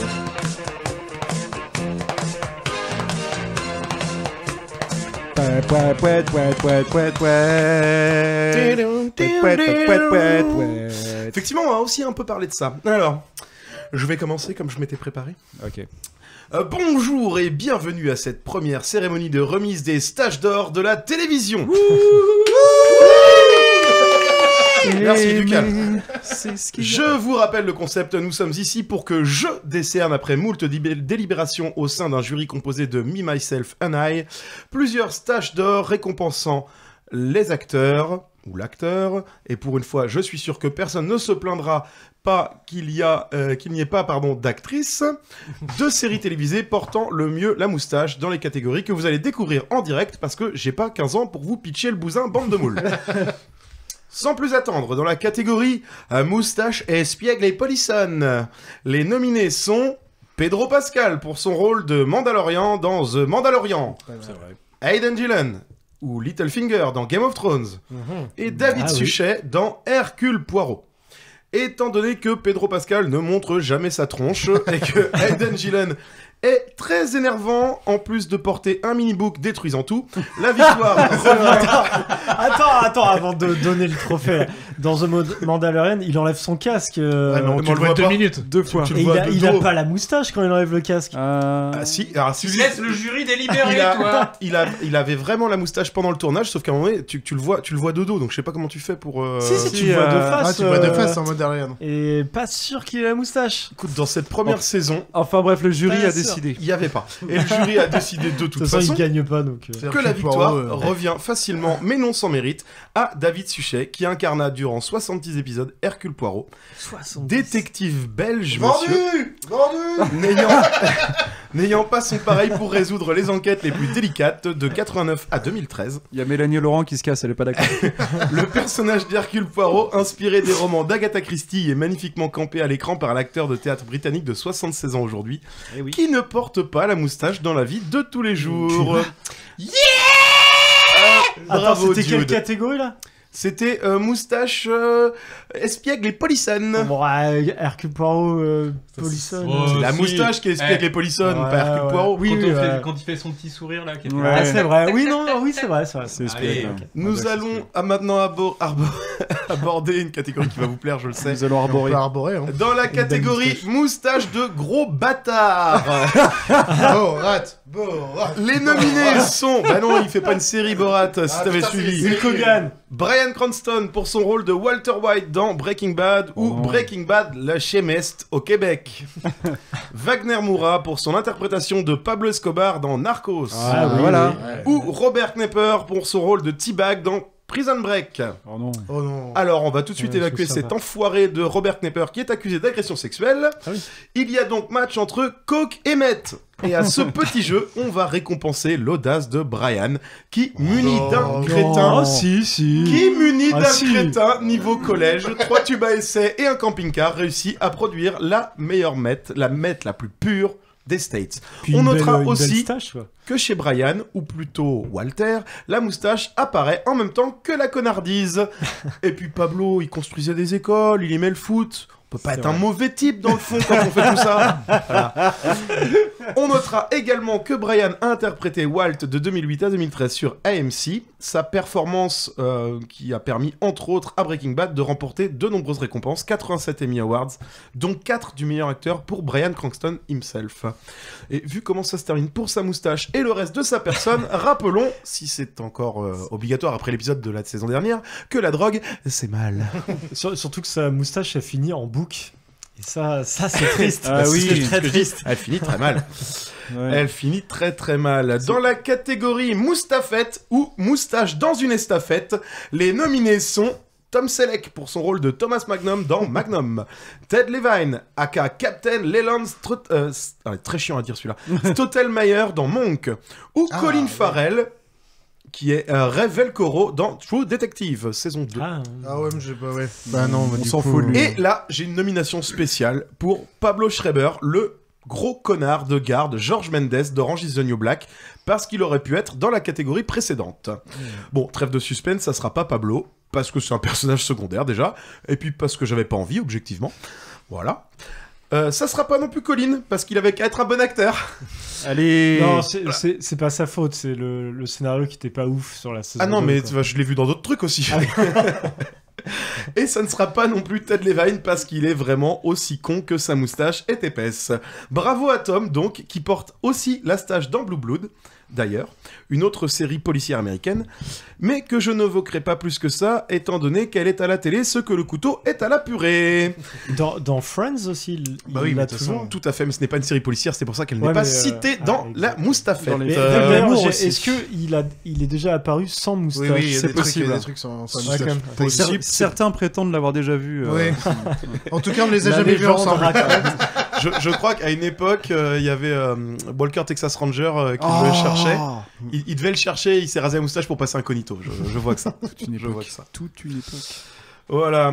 Blablabla. Tom qui nous gratifia donc de sa moustache, ses chemises hawaïennes et sa superbe Ferrari 308 GTS dans 162 épisodes diffusés entre 80 et 88, année de ma naissance et de sa disparition, enfin de la disparition de la série, et à mon avis, il n'y a pas de hasard. Bon, alors là, c'est un privé, hein, mais ça n'en reste pas moins un condé. Il s'occupe d'ailleurs de la résidence privée d'un gros Richard d'écrivain, Robert Master, avec le majordome à balai dans le cul Higgins, de Doberman et ses potes ex du Vietnam, eux aussi. Bon, c'est clairement pas la série la plus futée dont on va parler ce soir, ça c'est certain. J'ai vu qu'un épisode dans ma vie, je pense. Ça détend plus que The Wire, par exemple. Ah oui, tu m'étonnes. Dans la catégorie moustache balèque, les nominés sont Arnaud Samer, alias Captain Sport Extreme dans HeroCorp. Oui. Jason Lee ou Earl dans Earl.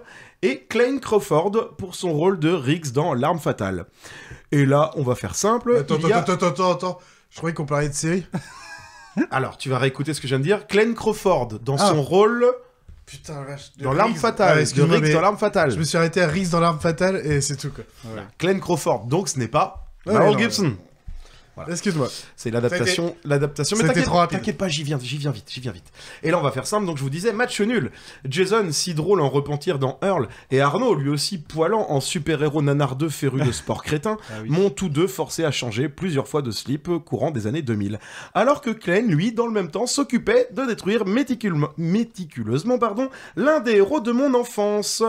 Donc, les héros de Earl et HeroCorp se partagent la récompense, et un pan de moustache dorée chacun, et pas de jaloux, et va te faire foutre, Klein. Quoi? Mais 1000 fois Earl. Pourquoi on pourrait pas voter, nous? Mais c'est comme ça, c'est tout. Voilà. Le vote du public. C'est Me Man Save et Ike. Ultime catégorie, l'ultime moustache, la divine, la golden. Sont nominés les persos les plus dignes de mon intérêt. Ned Flanders, joué par Ned Flanders dans Les Simpsons. Nick Offerman, a.k.a. Ronald Ulysse Swanson de Parks and Recreation. Ah oui, tous les jours. Et Danny McBride, a.k.a. Neil Gamby dans Vice Principal. Alors, j'aime beaucoup Ned. Mais son côté prêchi-prêcha m'a trop souvent buté. Et même si le perso est bien plus cool que ne le laisse entrevoir ses premières apparitions dans la série de Matt Groening, c'est bien l'empereur du cool, l'agent le plus qualifié pour ne rien foutre de toute l'administration française qui l'emporte.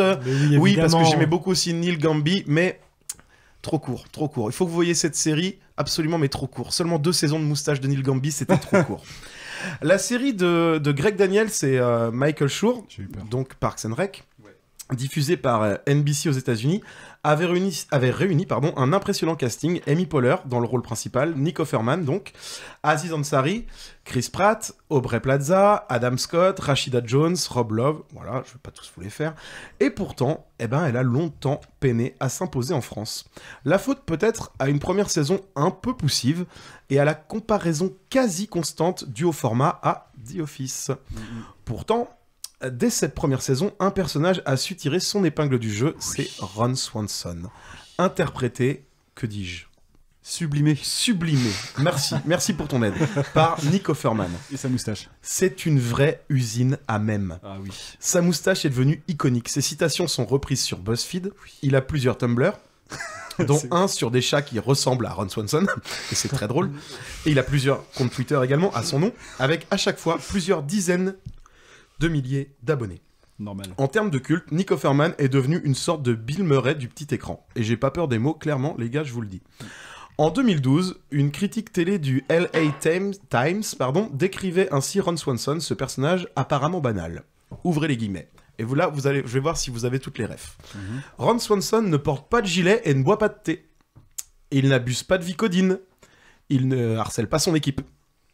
Il ne vit pas avec 2 autres drôles de gars et une fille. Ou un autre homme et son fils. Vous voyez toutes les séries de quelles il s'agit là ? Non, ça va trop vite là. Alors, je vous la refais. Il porte pas de gilet et ne boit pas de thé. On parle de 2012. Donc c'est pas Sherlock. Ah. Il n'abuse pas de Vicodine et ne harcèle pas son équipe. Dr House. Il ne vit pas avec 2 autres drôles de gars et une fille. Putain, je l'ai pas ça. Je sais pas du tout. Non, Jessica Day, ça vous parle pas? New Girl. New Girl, exactement. Bien joué. Ah, c'était bon comme série ça. Non, c'était cool. Pas mal. Ouais. J'ai perdu ma ligne, c'est vachement pratique. Il ne vit pas avec un autre homme et son fils. Two and a Half Men. Oui. Mon oncle Charlie. Ça pour le coup. Voilà. Ron Swanson n'est pas une grande gueule de la police. Il ne tue personne rituellement avant de dire que c'est de la faute d'un traumatisme de son enfance. Voilà, comme ça. Ouais, voilà, exactement. Ron Swanson avait tout pour être l'un des personnages les plus détestés de Parks and Rec pourtant au départ. Au début de la série, il était présenté comme le méchant, comme le soulignait Amy Poehler lors de la conférence au Palais Media Center, celui qui devait affronter Leslie Knope pour que ses projets voient le jour. Que devait affronter Leslie Knope, pour que ses projets voient le jour. Ce libertarien, donc c'est une philosophie politique que pas très présente en France, déteste l'Europe et le Canada, considère les États-Unis comme le seul vrai pays et voit dans chaque intrusion de l'État l'avancée du communisme. Pour lui, les chiens de moins de 20 kilos sont des chats et les chats, ça sert à rien. Ron est direct, honnête, trop honnête, et tient à sa vie privée. Il a un peu de mal avec la technologie, il a un avis assez arrêté sur les légumes, se moque des bobos, il a des principes et il y tient. Un peu comme la caricature, comme si la caricature d'un homme des années 50 s'était téléportée dans notre monde. En fait, après réflexion, Ron Swanson, c'est Angelo avec une moustache. Oh putain, bim. plus sérieusement, Ron Swanson est un succès d'écriture et d'interprétation. Plus fin qu'il n'y paraît. Il aurait pu ressembler à tous ces hommes qui pensent être l'incarnation de la masculinité et qui sont en fait une succession de clichés ratés. Mais c'est avec Neil Gamby de Vice Principal, Homer Simpson des Simpsons et la bande des 3 idots de Trailer Park Boys, le personnage qui m'a fait le plus rire de toute ma vie à la télévision. Récompense bien méritée, bravo mon pote, bravo mon Ron. Ah oui, bravo, oui. Ron. Vous avez vu cette série les gars? Non, évidemment. Quoi? Qui a dit non? Cours. Qui a dit non? Ah non, faut Courez, les gars. savoir absolument. Courez. Ah, surtout si vous avez kiffé The Office. Accrochez-vous, les 4-5 premiers OP, vous pouvez faire un peu comme pour The Office. Oula, qu'est-ce que c'est? Et une fois qu'on a passé ça, c'est l'autoroute du kiff et de la rigolade. Et Ron Swanson est vraiment, mais... Il y a un livre... Il tient la série. Il y a un livre que je regretterais toujours de ne pas avoir acheté dans une petite librairie indépendante de Seattle une fois. Un livre écrit et édité par... Alors c'est Nick Offerman, l'acteur, mais sous son rôle de Ron Swanson. Oh, putain. Comment construire des kayaks. Tu le vois au milieu d'un lac avec son kayak. Ah, mais il faut qu'on trouve ça, Angelo. C'est incroyable. Il faut... Voilà. Ce mec peut, a une donner seule des passion. cours de vie. Ouais. Il a deux passions, c'est le whisky et faire des kayaks. On parle de l'acteur, on parle du personnage. Mais il est énorme. Il est capable de ça, c'est un survivaliste en même temps. Il est anti-tout. Tu comprends absolument pas ce qu'il fout dans l'administration américaine. Parce oui, absolument c'est trop tout drôle. l'emmerde. Il veut que rien ne bouge. En fait, il bloque tout. Il bloque tous les projets de la ville et tout. C'est une horreur. Ce mec, il est génial. Trop drôle. Génial. Merci beaucoup de m'avoir écouté. Ça m'a fait plaisir. Donc, c'était une chronique sur Ron Swanson déguisé en... Oui, voilà, c'était un peu déguisé. C'était lui qui voulait je distribuais les prix des moustaches les plus sympathiques. Voilà. Mais clairement, la palme. Tu avais ton préféré. Bah ouais, mais quand tu vas à Cannes, il y a la palme d'or, mais avant, il y a plein de récompenses à la con. Exactement. Et bah, c'est ça, c'est pareil. Pedro, t'as fini sur le dernier truc, là, il est minuit. Hein. Je sais pas si t'as remarqué, mais. Ah merde, je devrais être à l'aéroport depuis 11h, c'est chiant. T'as un tournage après, hein. Fais attention. C'était super. Et bah du coup, est-ce qu'on peut conclure je sais pas. Est-ce qu'on aborde toutes les moustaches de la terre entière? Alors moi, je vais juste te dire Pedro encore le pédale ou à la fin de la semaine, je vais faire une petite moustache parce que je fais Halloween et c'est fête de la mort, donc en mode mexicain. Donc je fais une moustache. C'est raciste. Je suis raciste caricatural. Ça s'appelle un déguisement, c'est la caricature. Est-ce que tu vas la garder tout le mois de novembre? Non. Ça s'appelle une Mexican face. Hein. La moustache maintenant c'est une Mexican face. Ah, et puis j'aurai le sombrero et le poncho en plus, donc. Et voilà, ça continue. Non mais voilà, je le dis, dans peu de temps. Donc tu bois de la tequila la semaine prochaine. Ah. Bon, en même temps, je crois qu'en conclusion, c'est compliqué d'avoir gros chose de plus à dire sur la moustache. Non, c'est trop large. On a un peu moins parlé des, comme on a parlé de Brassens, quand on pourrait parler de Freddie Mercury, on pourrait de Zappa, Captain Beefheart, Charlie Chaplin, j'en sais rien, des gens qui Lionel Richie, les célébrités à la moustache. Ouais, les célébrités à la moustache. On peut le dire, on retient peu de personnages parce qu'ils ont des lunettes. On retient peu de personnages parce qu'ils ont une coupe vraiment spéciale. Hormis quelques farfelus. La moustache, c'est quand même un super marqueur. À tel point qu'il y a il y a des jeux sur internet où vous pouvez aller cliquer sur, sur les moustaches et il faut retrouver le personnage qui est associé à la moustache. Mais tu sais, pour en revenir à Ron Swanson, évidemment que la moustache est déterminante, mais en fait, il a une moustache furieuse. C'est-à-dire que comme il a un regard perçant, pénétrant, c'est un ours, et il a des sourcils, gros sourcils foncés. Donc la moustache, ça sublime tout ça. Ça sublime le côté bourrin, grognon. Complètement. Je trouve que sa moustache est aussi représentative que celle, par exemple, on parlait de Brassens tout à l'heure. Alors il y a une version politique qui est un peu moins fun du côté de chez nos amis russes. Staline, la moustache de Staline, on l'imagine obligatoirement avec sa moustache. Si je te dis Staline, tu penses à la moustache. Oui, mais je pense que justement, elle avait ce petit rôle de le rendre sympathique en tant que petit père du peuple. Complètement. Mais complètement. Après, on dérive totalement sur de la politique. Non, mais c'est pas l'idée. Par contre, j'ai une excellente anecdote. Ron, c'est l'inverse. Ron, c'est vraiment le mal alpha. Enfin, la moustache, c'est vraiment. J'ai une excellente anecdote, par contre, politique américaine sur la moustache. Et je me demande si c'est pas l'un d'entre vous qui me l'a glissé. C'est pour ça que ça m'étonne qu'on en ait pas parlé ce soir. C'est pas vous qui m'avez parlé de la moustache de Lincoln? Pas du tout. Savez-vous pourquoi Lincoln portait la moustache? Pour cacher une cicatrice. Non, monsieur, parce qu'il a reçu la lettre d'une petite fille qui lui a dit « T'es quand même sacrément moche, tu devrais faire quelque chose pour qu'on voit moins ton visage. » Et du coup, aux élections d'après, il s'est fait pousser la moustache. Bah, il avait carrément la barbe. Oui, Lincoln, il avait une barbe, mais sans moustache pour le coup. Alors du coup, il est tout à fait possible que ça soit Grant ou un autre, parce que je suis nul en histoire.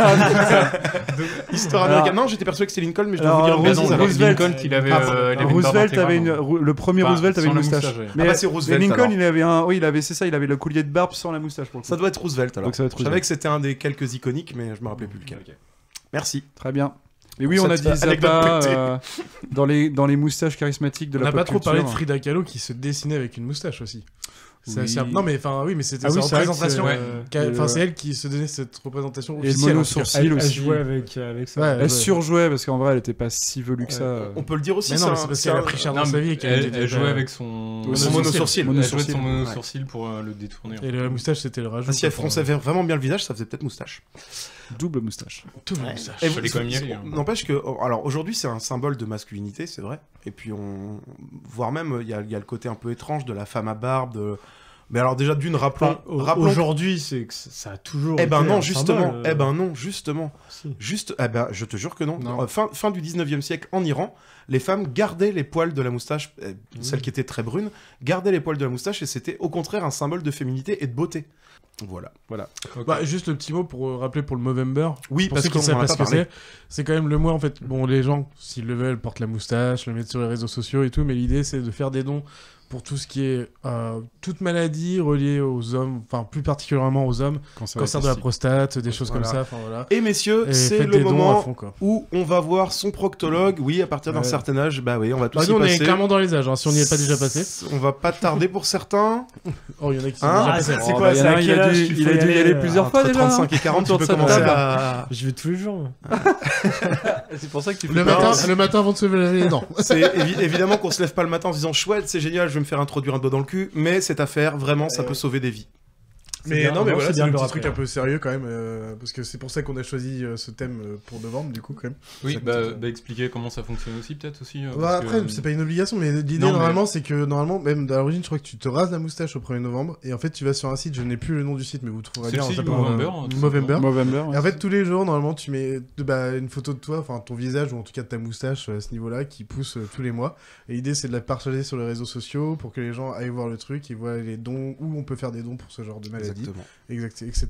Après, si vous voulez juste faire la moustache, mais vous en parlez à côté, juste pour dire faites des dons à côté, c'est pas très grave non plus, vous n'êtes pas obligé de suivre le site à 100%, mais c'est l'idée de la base en tout cas. Mais quitte à parler de Movember et en faire un truc drôle, sachez que derrière, quand même, c'est quelque chose de sérieux, quoi.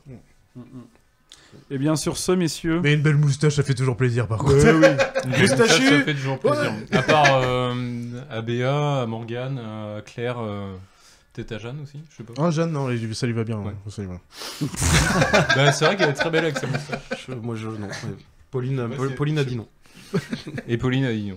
Pauline a dit non à la moustache. Et bah, dans ce cas, on va pouvoir basculer sur les recommandations. Si vous en avez, messieurs. Allez. Bah, moi, j'en ai j'en ai deux, mais en fait. Est-ce que Attends, on va organiser les choses. On va passer dans le sens horaire. Ah bah non, mais moi je suis parce que je sens que Pépé était pas prêt, donc je veux commencer par Pépé. C'est vrai que j'étais pas totalement prêt. Et je voilà, tu te retrouves avec un mec. J'ai fait exprès.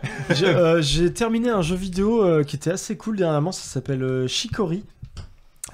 C'est un tout petit jeu où en fait on est dans un monde qui a perdu toutes ses couleurs et on doit manier un pinceau pour colorier un petit peu tous les écrans. C'est un peu des écrans à la Zelda, on passe d'un écran à l'autre. On est un tout petit bonhomme. Et voilà, en fait on fait du coloriage et autour de ça t'as toute une histoire qui tourne autour du thème de la dépression en fait. T'as le grand peintre qui a perdu son pinceau, qui déprime. Et c'est une belle histoire, c'est joli, ça pousse à la créativité. Et voilà, c'était pas très long, c'était un petit jeu que j'ai adoré faire. Je vous le conseille à tous. Il est disponible depuis ce mois-ci sur le PS Plus et sûrement ailleurs. Allez-y. Voilà. Donc Pépé a passé trop de temps à déprimer, à colorier la patte patrouille. Non, ça va. C'est pas déprimant. Ça parle de la dépression, mais c'est pas déprimant. Au contraire, en général, quand ça parle de dépression, ça a tendance à essayer de te remonter. Ouais. Molus, est-ce que tu vas parler du film que t'as vu il y a pas longtemps au cinéma? Je sais pas duquel tu parles. Il y en a deux pour moi, donc... Celui d'Olivia Wilde. Ah non, bah vas-y. Ok, donc moi j'ai vu Don't Worry Darling, Don't Worry, oui, c'est ça. Oui, parce que... Don't Worry Darling. Qui est un super film donc d'Olivia Wilde avec Florence Pugh, Chris Pine, Harry Styles et bien d'autres.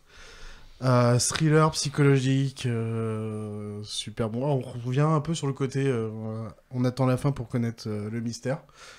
Toujours, encore une fois. Très très bon film, tous les acteurs jouent très bien. On est dans une époque années 70 où tout le monde... c'est vraiment la belle vie très caricaturale des années 70 américaines. Les femmes gèrent la maison.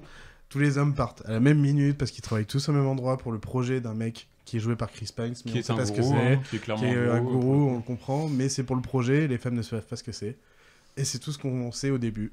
Et après, voilà, toute D'accord. l'histoire continue là-dessus. Et franchement, c'est un très très bon film. Ouais, apparemment, elle sait vraiment tenir la caméra et diriger. Oui, clairement, complètement. oui. Olivia. Clairement, c'est de la réal impeccable. Et pour le Il y a rien à coup, dire. tout... Alors, Florence Pugh, je me rappelle plus dans quoi je l'avais vu, mais vraiment très très forte, celle qui tient le film pour le coup, parce que c'est elle qui est toujours présente. C'est elle qu'on suit vraiment. Et on voit sa vie qui se passe autour d'elle, donc elle est vraiment toujours présente. Mais Harry Styles, les autres, Olivia Wilde joue aussi dedans et tout, enfin... Tous sont vraiment très très bons, quoi. Enfin, pour moi, ce qui a fait la différence dans ce film, c'est vraiment la réalisation derrière, quoi. Enfin, il y a tout un jeu sur les miroirs. Alors, je vais pas en dire plus, mais il y a tout un jeu sur un miroir qui fait que t'es toujours un petit peu dans l'expectative. Tu sais pas trop où t'es. Ouais, c'est super bien. C'est très bien construit. Donc très bon film. Faut pas hésiter à aller le voir. Et en 2 secondes, j'ai été voir le ciné-concert au piano symphonie de One Piece. Hier soir, enfin avant-hier soir.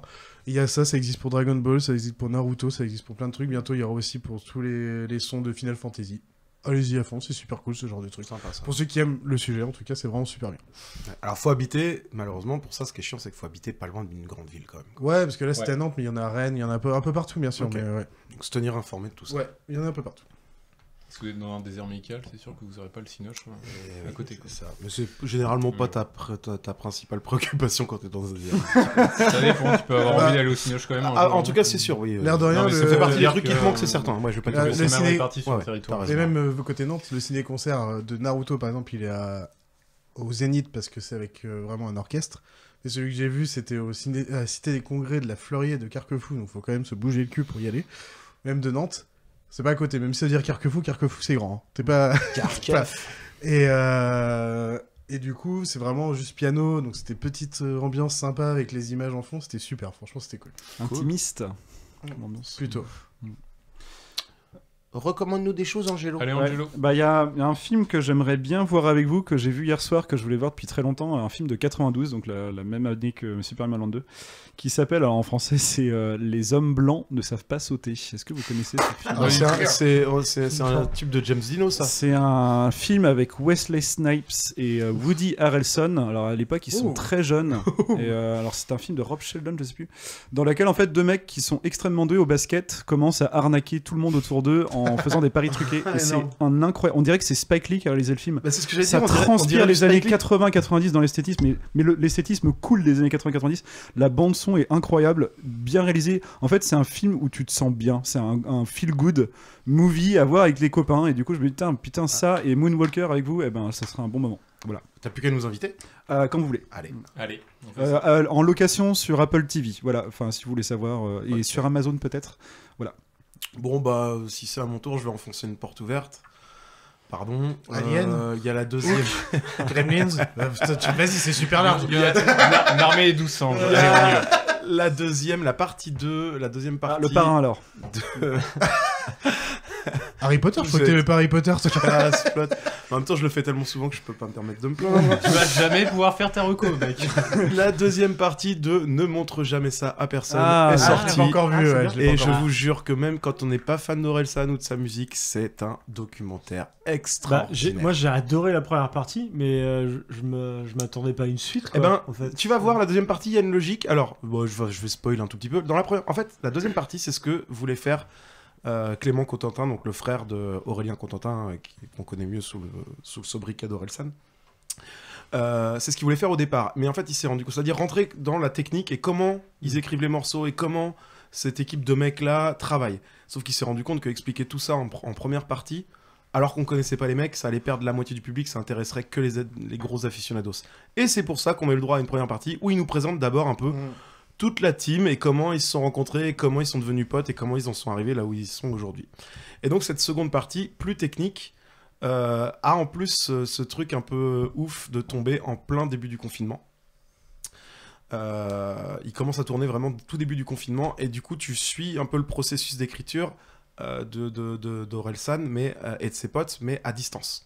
Et bon, c'est trop cool, j'ai pas envie de vous spoiler plus que ça, ce que j'ai dit suffit pour aller voir le truc. En plus, ils ont que ça à branler pendant le confinement. Alors ouais, et pourtant, on verra que c'est pas parce que t'as que ça à branler un papier, un stylo et 4 albums ou 5 albums de ouf derrière toi que t'es capable. C'est incroyable. Alors, c'est pas ce que je dis. Non, bien sûr, je sais que c'est pas ce que tu disais. Ça te prive pas du syndrome de la page c'est que t'as beau avoir le temps, mais que du coup, ça libère du temps oui, parce que t'as pas tourné. Ouais, exactement. Mais évidemment, tout ce qui est syndrome de la page blanche, j'imagine bien qu'il intervient à un moment. Alors, lui le dit, de toute façon, ça tombe bien, il dit le premier confinement, c'est moi le plus chanceux du monde, j'avais aucun tournage de prévu, aucune tournée de prévu, parce qu'il commençait à jouer un petit peu au cinéma à cette époque-ci. Oui. Et il dit, coup de bol, moi j'avais rien. J'ai rien eu à décaler, rien eu à... Voilà. Tant mieux. Bon, par contre, tous télescopent plus tard, parce que tous ceux qui ont décalé, ils tombent ils prennent la place quand même. Ils tombent sur ces dates à lui. Ouais. Bref, vous verrez tout ça dans la série. Et puis j'ai vu The Batman la semaine dernière, j'ai eu l'occasion de vous en parler.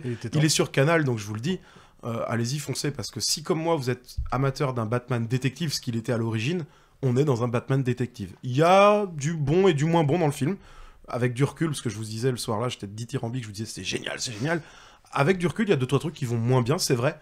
Quoi qu'il arrive, ça reste un très bon film de Batman. 2h30, 2h50. Presque 3 heures. Presque 3 heures. Et si t'enlèves quelques longueurs et quelques trucs un peu débiles dans le film, et le pire Alfred qu'on ait jamais vu au cinéma, et ben là t'as un très bon Batman. Et d'ailleurs, juste pour revenir sur le Orelsan, vous savez pourquoi Orelsan s'appelle Orelsan? Oui. Parce que toi t'écoutes le podcast ou un bon moment, je sais plus lequel, c'est un podcast. C'est Aurélien. Non, parce qu'en fait il voulait s'appeler Aurel. Il a été à la SACEM. C'est le truc. Il va à la SACEM, il fait ouais, je voudrais m'appeler Aurel. Il fait ah bah non, déjà c'est déjà posé. Il fait bon bah Orelsan. Et en fait, il a remarqué que c'était lui qui l'avait posé plusieurs années avant. Il a retrouvé des papiers quelques années plus tard. En fait, il avait posé le truc qui l'a bloqué pour s'appeler Orelsan. Il est tellement perché que le gars avait déjà déposé son nom en fait. Classe. Ouais, mais il est vraiment genre, pour ceux qui ont vu déjà la première partie, le mec il est trop gentil. Ah oui, quoi. il est gentil, genre. C'est génial. Et moi, jusqu'à alors, du coup, est-ce que t'as un petit truc à. Ouais, bah du coup j'en aurais plusieurs en fait. Je pensais à Everything Everywhere All at Once. Alors je le prononce très mal parce que j'en ai Everything Everywhere All at Once. All at Once. Qui est un film américano-coréen, si je dis pas de conneries. Je crois que c'est américain en vrai. Hein. Je suis pas sûr, mais il me semble qu'il y a... en tout cas, la production est américaine. Après, dans la réal, je crois qu'il y a des Coréens qui sont impliqués. En termes de production, ouais. Et du coup, bah, c'est plus ou moins un film d'action SF, mais j'ai jamais vu ce truc-là avant. Enfin, action SF un peu comique. Ouais, bah en plus c'est un peu comique, mais le comique te sort pas de l'intrigue en fait quoi. Et c'est un truc qui m'a foutu une claque dans la gueule, vraiment. Il est incroyable. Pour la faire courte, en gros, c'est une meuf, une Coréenne qui a émigré aux États-Unis avec son mari et qui ont une laverie. Et qui vont se rendre compte après quelques temps que du coup il y a des réalités alternatives et que ces réalités-là commencent à influer sur leur vie, quoi. Pour la faire simple. Et du coup ça se barre complètement en couille. Il y a des trucs incroyables dans ce film-là, donc il faut aller le voir. Il est ouf. C'est une réal qui est incroyable. C'est un scénario qui est complètement barré que j'ai jamais vu avant. Juste pour le petit truc pour faire comprendre le délire, c'est qu'en fait, si toi, tu existes dans un multiversus et tout machin, et en fait, ils ont créé dans un monde, enfin dans un autre versus, un moyen de ramener une version de toi à ta place. Donc une version peut-être qui a appris le karaté, une version qui sait faire du yoga, j'en sais rien. Et le seul truc, pour y arriver, il faut faire un truc débile. C'est genre manger une mouche, et boum, là du coup, tu peux... Et du coup, ça mène beaucoup de scènes très drôles. Voilà, c'est ça. C'est pour pouvoir bénéficier des capacités d'un de tes alter ego dans le multivers. Il faut que tu fasses un truc complètement con. Donc, c'est des mecs, des opérateurs qui vont te dire il faut que tu fasses ça, machin. Et du coup, la meuf, elle va volontairement foncer dans un mur, la tête devant. Elle se défonce le crâne, mais derrière, elle est une experte en kung-fu. Et tout. Ouais, voilà, c'est ça. Ça n'a aucun sens. C'est absurde. Mais on est plutôt sur une comédie alors ou... Et bah, en fait, c'est une comédie, mais derrière, en même temps, c'est très beau dans le social, enfin voilà, c'est un beau mix. En gros, pour moi c'est un film d'action et d'aventure dans lequel on a apporté de l'absurde de façon suffisamment subtile pour que ça pourrisse pas le propos, quoi. Exactement. Et ça fonctionne ultra bien. Bah, du coup, ça fait coréen dit comme ça. Bah oui. Moi, ça me fait penser à Ken Loach quand tu dis ça comme ça. Côté action en moins, mais il faut vraiment aller le voir. Il est incroyable.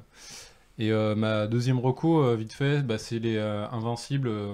Donc c'est un autre des comics de Robert Kirkman. Ah, oui, la série ou le comics?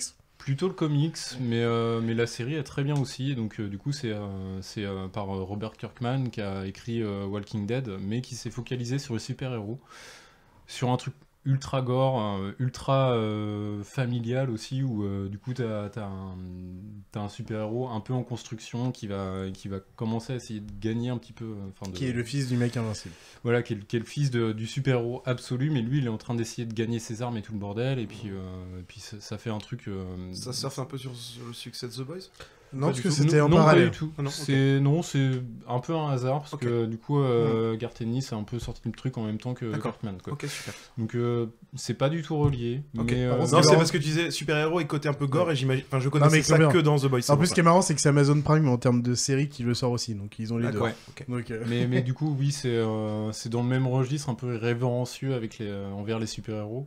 C'est pas le même genre de truc. The Boys, vraiment, on va en prendre plein la tronche. Et c'est de l'animé aussi. Là-dessus, on va plus prendre un truc un peu plus psychologique. D'accord. Et vraiment, très bonne série. Je crois que mon colocataire regarde ça. Pour la série aussi, c'est animé, ce n'est pas des personnages réels pour le coup.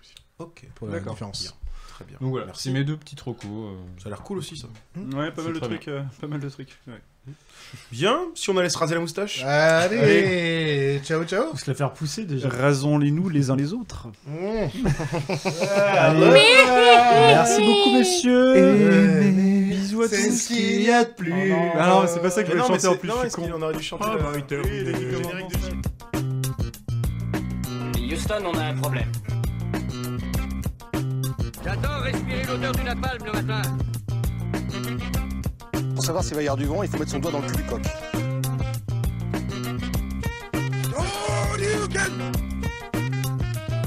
J'aime me battre. Joli coup, mon cher Michel Bouchard. J'ai vu un homme s'enfuir. Il était comment? Il était de dos. On fait une descente au village et on arrête tous les types qui étaient de dos hier. Hasta la vista, baby.